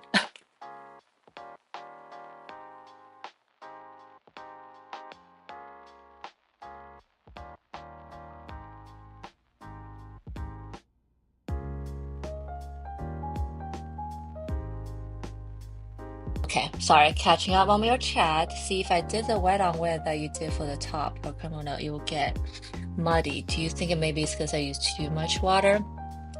Um, yes, I think I do you glaze your base first and then drop it on top, or you just kind of drop it on top with like a lot of water and then let them blend? Because I think if you want to do this blending thing, I find that you kind of have to wet the base first, let it be wet, and then go in with watercolor that's more saturated, if that makes sense. Although watercolor can't really be saturated, but like with darker paint. So first layer is transparent, you go in with the paint so it spreads, right? But if you just drop in like equal amount of water like next to each other, they don't really blend like that. They just run like for example, I'm saying is if it's like a drop of yellow and drop of pink on a dry base, then the two drops will just blend into each other and they won't like retain their own color. So you have to wet the base first and then drop in with paint, if that makes sense. So I don't think it's too much water because I was trying to do a lot of water, but I think it's part of your order of color. But yeah, let me know how you do it. If you wet, oh shit, if you glaze first.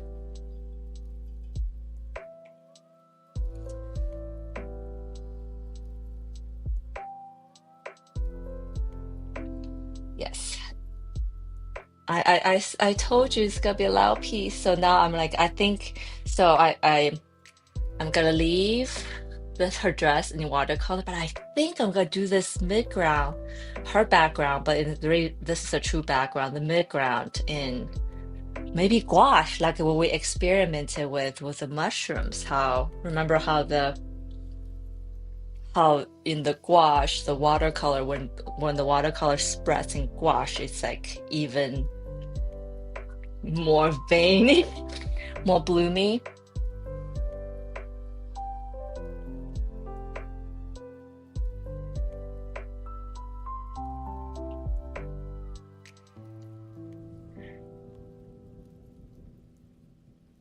Also, I think it will give it a little bit different depth. Maybe that's good.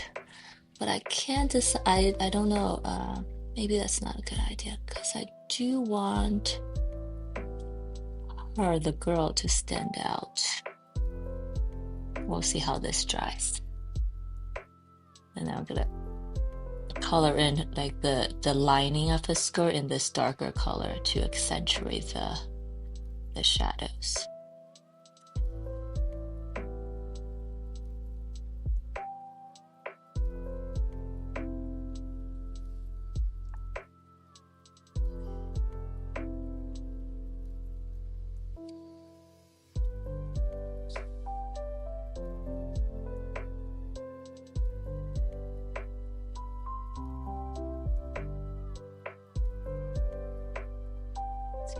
Darker.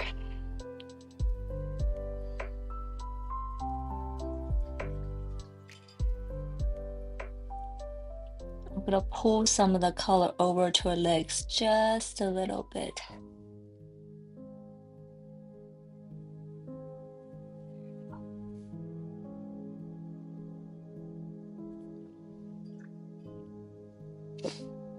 Does the edges needs to be dry first. Okay, so it's still pretty wet. I'm gonna do dry and then do any accent. I guess it's a good first layer, yeah? I pretty much did the figure in the first layer except for the hair, which I think I want to do last just because it's so dark. Because once I put the dark color in, there's like no going back. So yeah, I'm gonna do her hair last. But I will paint her hair accessory here though. She's wearing like a little flower. Okay. This is so wet right now.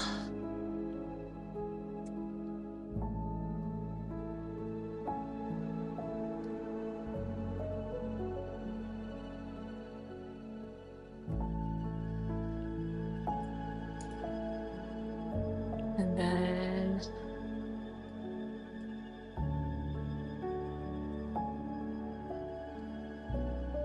drop in some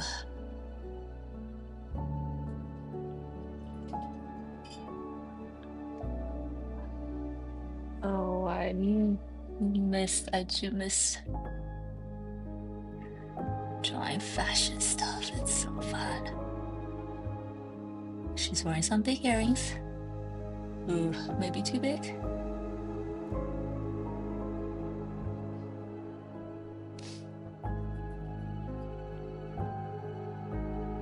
I'll do her hair last. Oh, and her lips.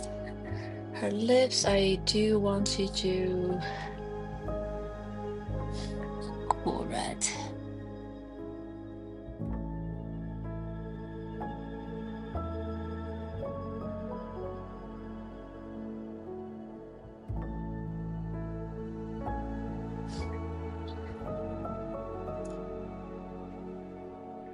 It's so small. Oh.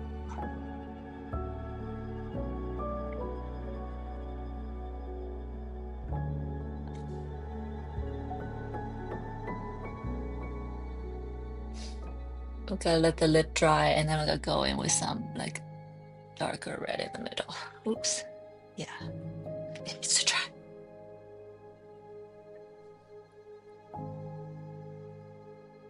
I think in the end, I keep on repeating this, but I think the most important thing for watercolors, patience. You gotta let the layers dry. I think that's it. That is like the hardest part. Also, the probably the easiest way to make mistake is when it's not dry yet. Okay. Oh, yes, we gotta paint the ramen cup now.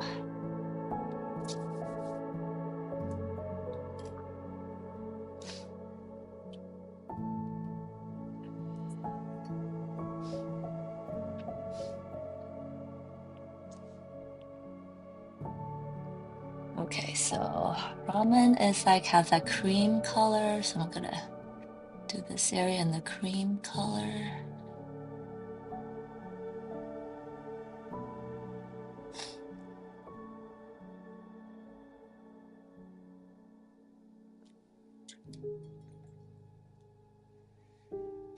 This middle part is there's lights on it, so it's highlighted. Do the edges. Some of these areas are so small. I don't think I need too much detail for it to look fine.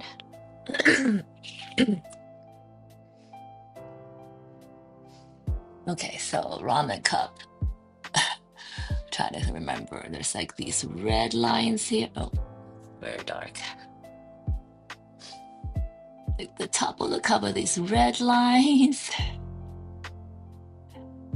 And then some writings here. I'm just gonna do a squiggle. Okay.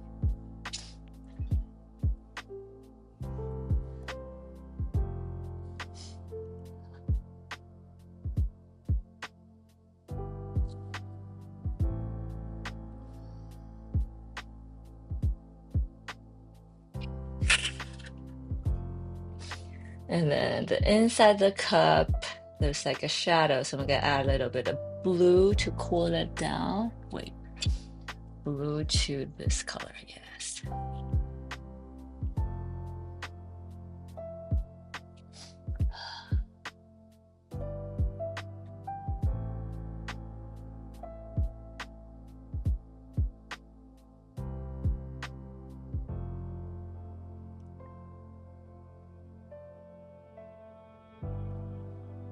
good, not bad for now.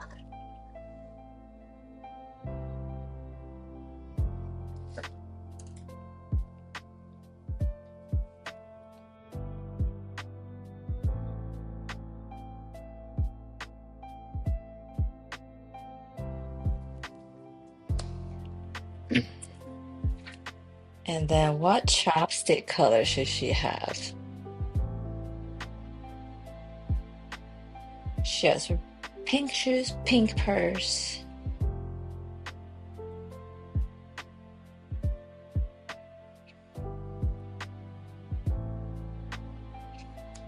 I guess you'll use pink chopsticks too, just be on theme. And it's like part of her outfit now. Oh, I wouldn't realize I should put some chopstick in her hair, like the Asian way of doing the bun with a chopstick. I do that sometimes because it's just so easy.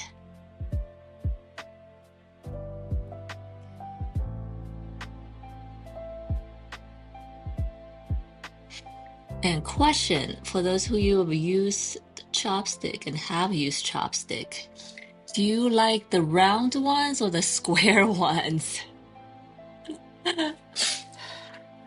And you notice that there's different shapes, maybe something you never even thought about. Or flat ones, I guess. The Korean chopsticks are flat, which makes it really hard to use.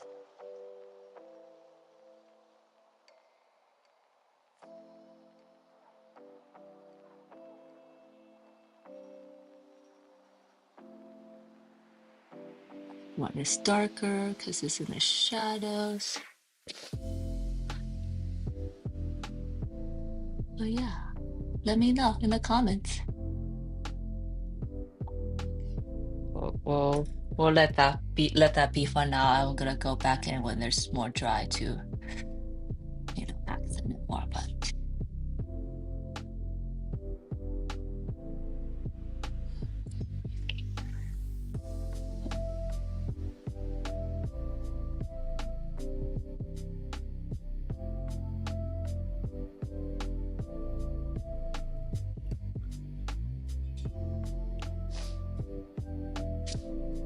a dark green, oops, crimson.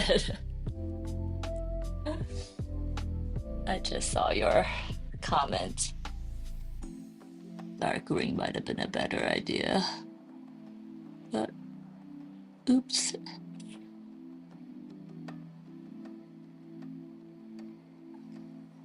Yeah, I'm gonna let that dry because I'm at this point, crimson. The more I work on it, it's gonna get more muddy. So I should just back off.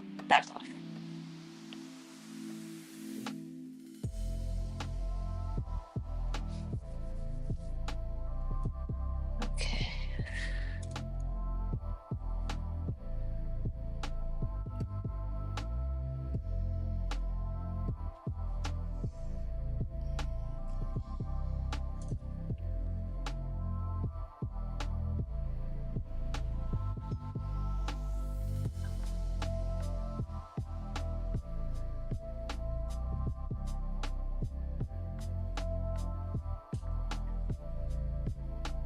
You've only used a square type. I see. I think square type is the easiest. But yeah, pay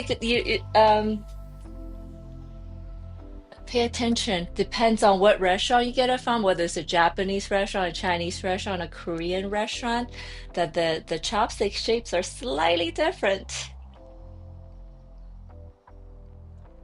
Okay, so are we dry? Mostly dry, somewhat dry. Okay, I think we're pretty dry here. I'm gonna go back in here and then like really push the light and dark now with really saturated color.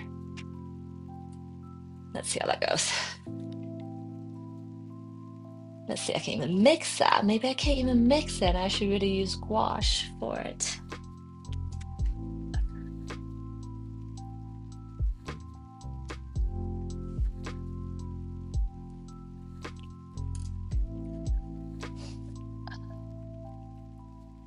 So this area is I'm gonna mix a little bit of actually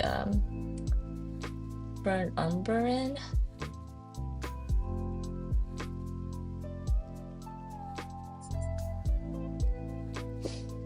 to push the darkness.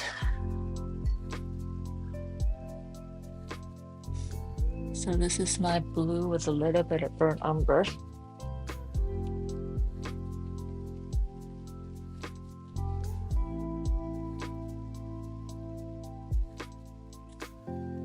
Try not to get on her face.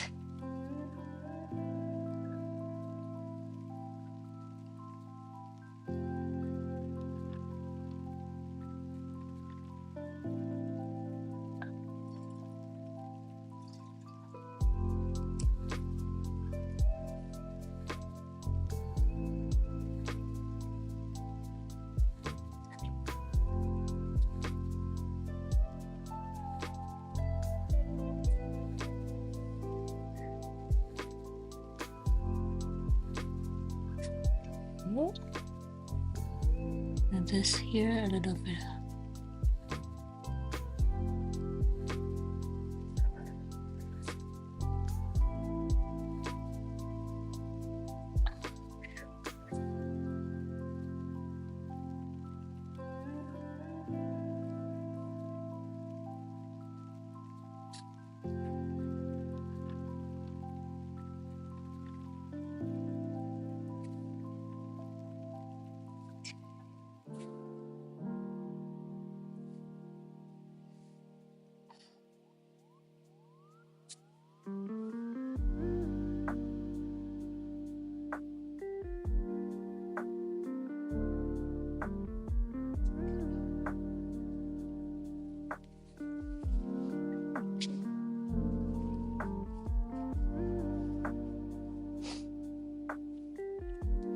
Fifi's a square shape. Oh, because she's Chinese, that'll make sense.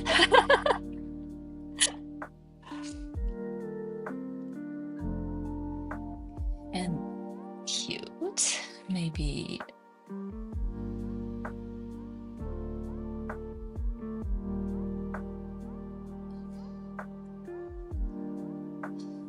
I really don't I think if you've attended my streams before, I don't like these like messy edges of watercolors. I generally usually go back and outline the edges one more time.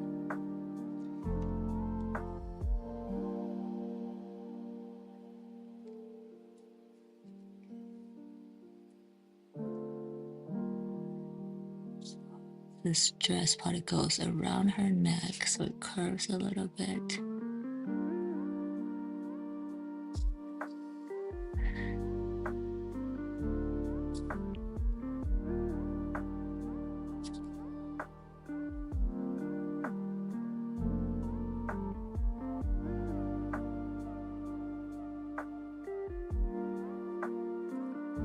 What I just did was I laid out some colors thinking I can blend it out and then realizing nope. So I just went over it with clear water and then drop in my color on top of that water. And then I can blend.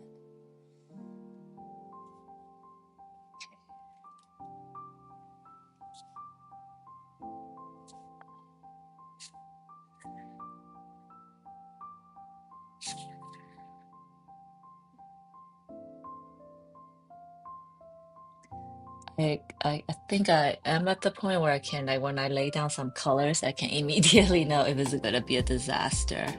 Because with watercolor, if you catch it early enough, you can usually just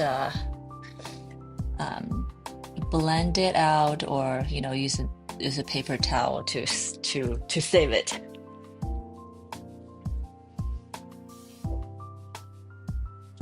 Love the contrast. Thank you. Me too.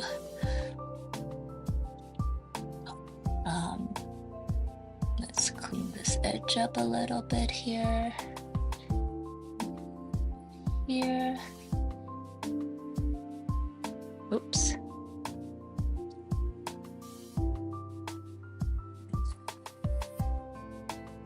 This curves here. And then a bit of bit of wet this area so I don't repeat the same oopsie earlier.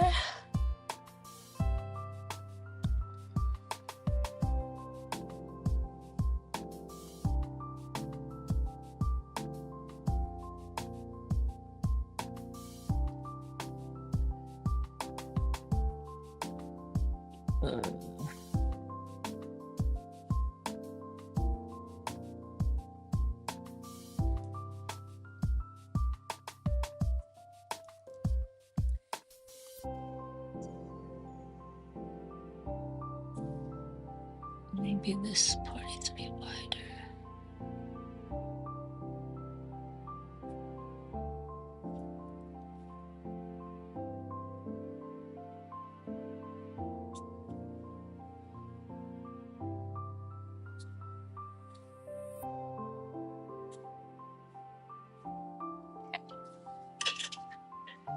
Let's see what I did there.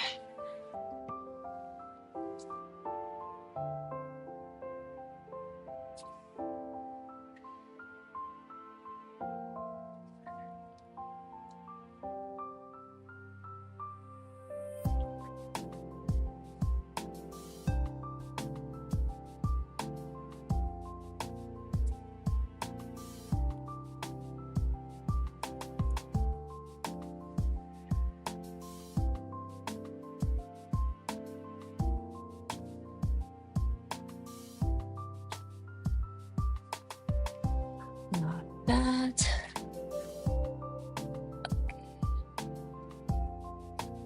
Okay, I probably don't want to like outline everything evenly. It's gonna look like a graphic illustration,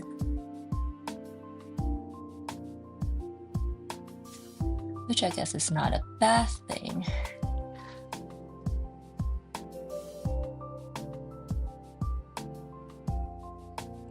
Shadow, shadow.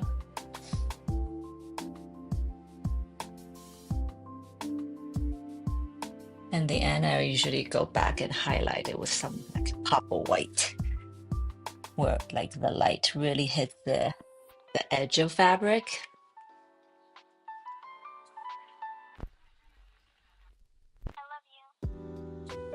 So this part, she like is sitting, so her dress is like slightly, oh my gosh, gathered. This like makes a slight pleat.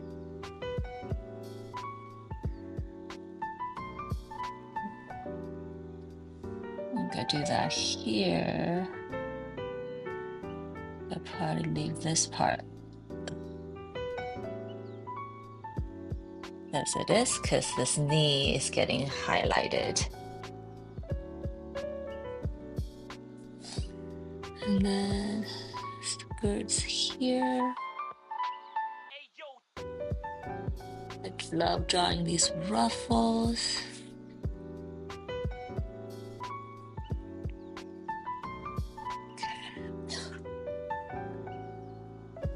Gosh, I think I'm getting sick. No. So when this ruffles, this probably makes a line to the top, and this probably does that. This is her leg.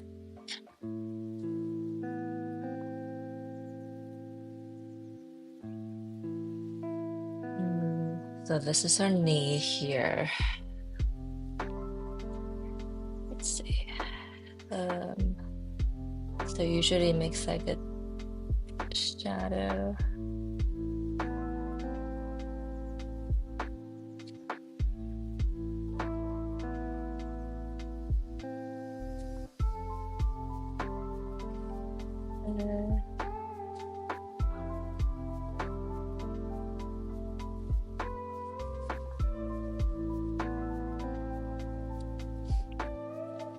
Okay. Let's make this part even darker by adding some burnt umber. Um, I recently bought a color wheel for my studio. Can you believe it? Don't have a color wheel handy, and I find that to make blue darker, the color to add is actually yellow or some sort of a brown shade, which looks really like when I mix it, it feels so odd, but after you're done, you're like, oh yeah, that feels right.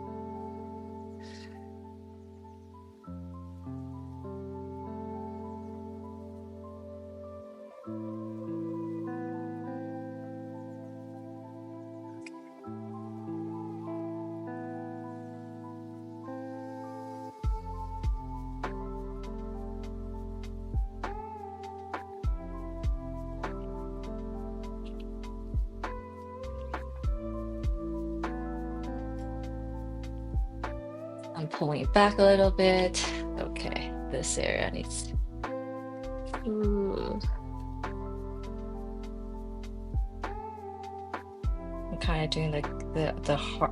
Oh Jesus! Whoops, that's very dark.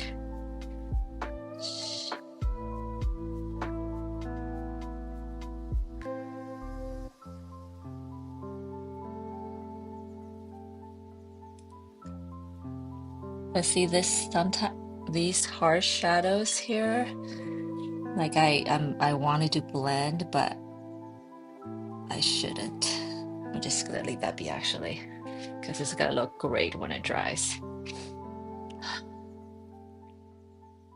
I'm like talking myself through it. Like, don't blend here, do blend there.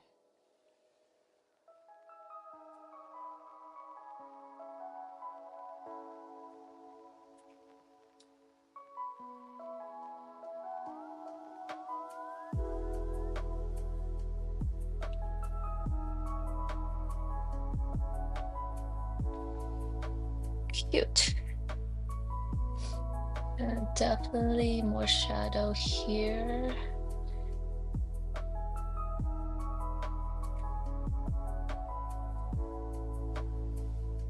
And then party a little bit at the bottom where she's sitting.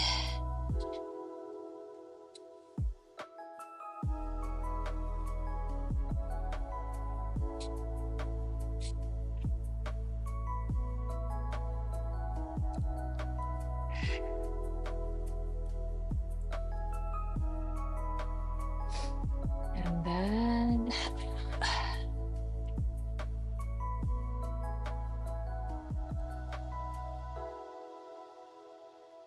let's see. Probably needs to have a shadow. Oh, right. There are these pleats here.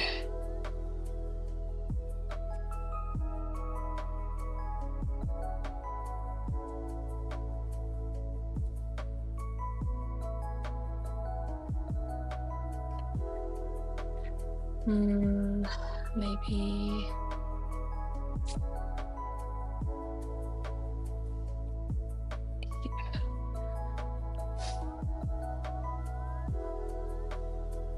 Your armhole area always creates like a shadow because that's just how your clothes drapes.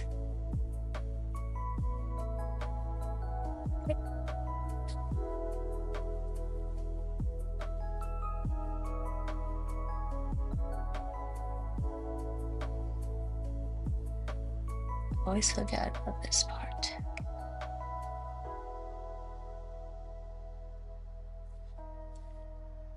So sometimes I blend, sometimes I purposely I don't want to blend some of these areas.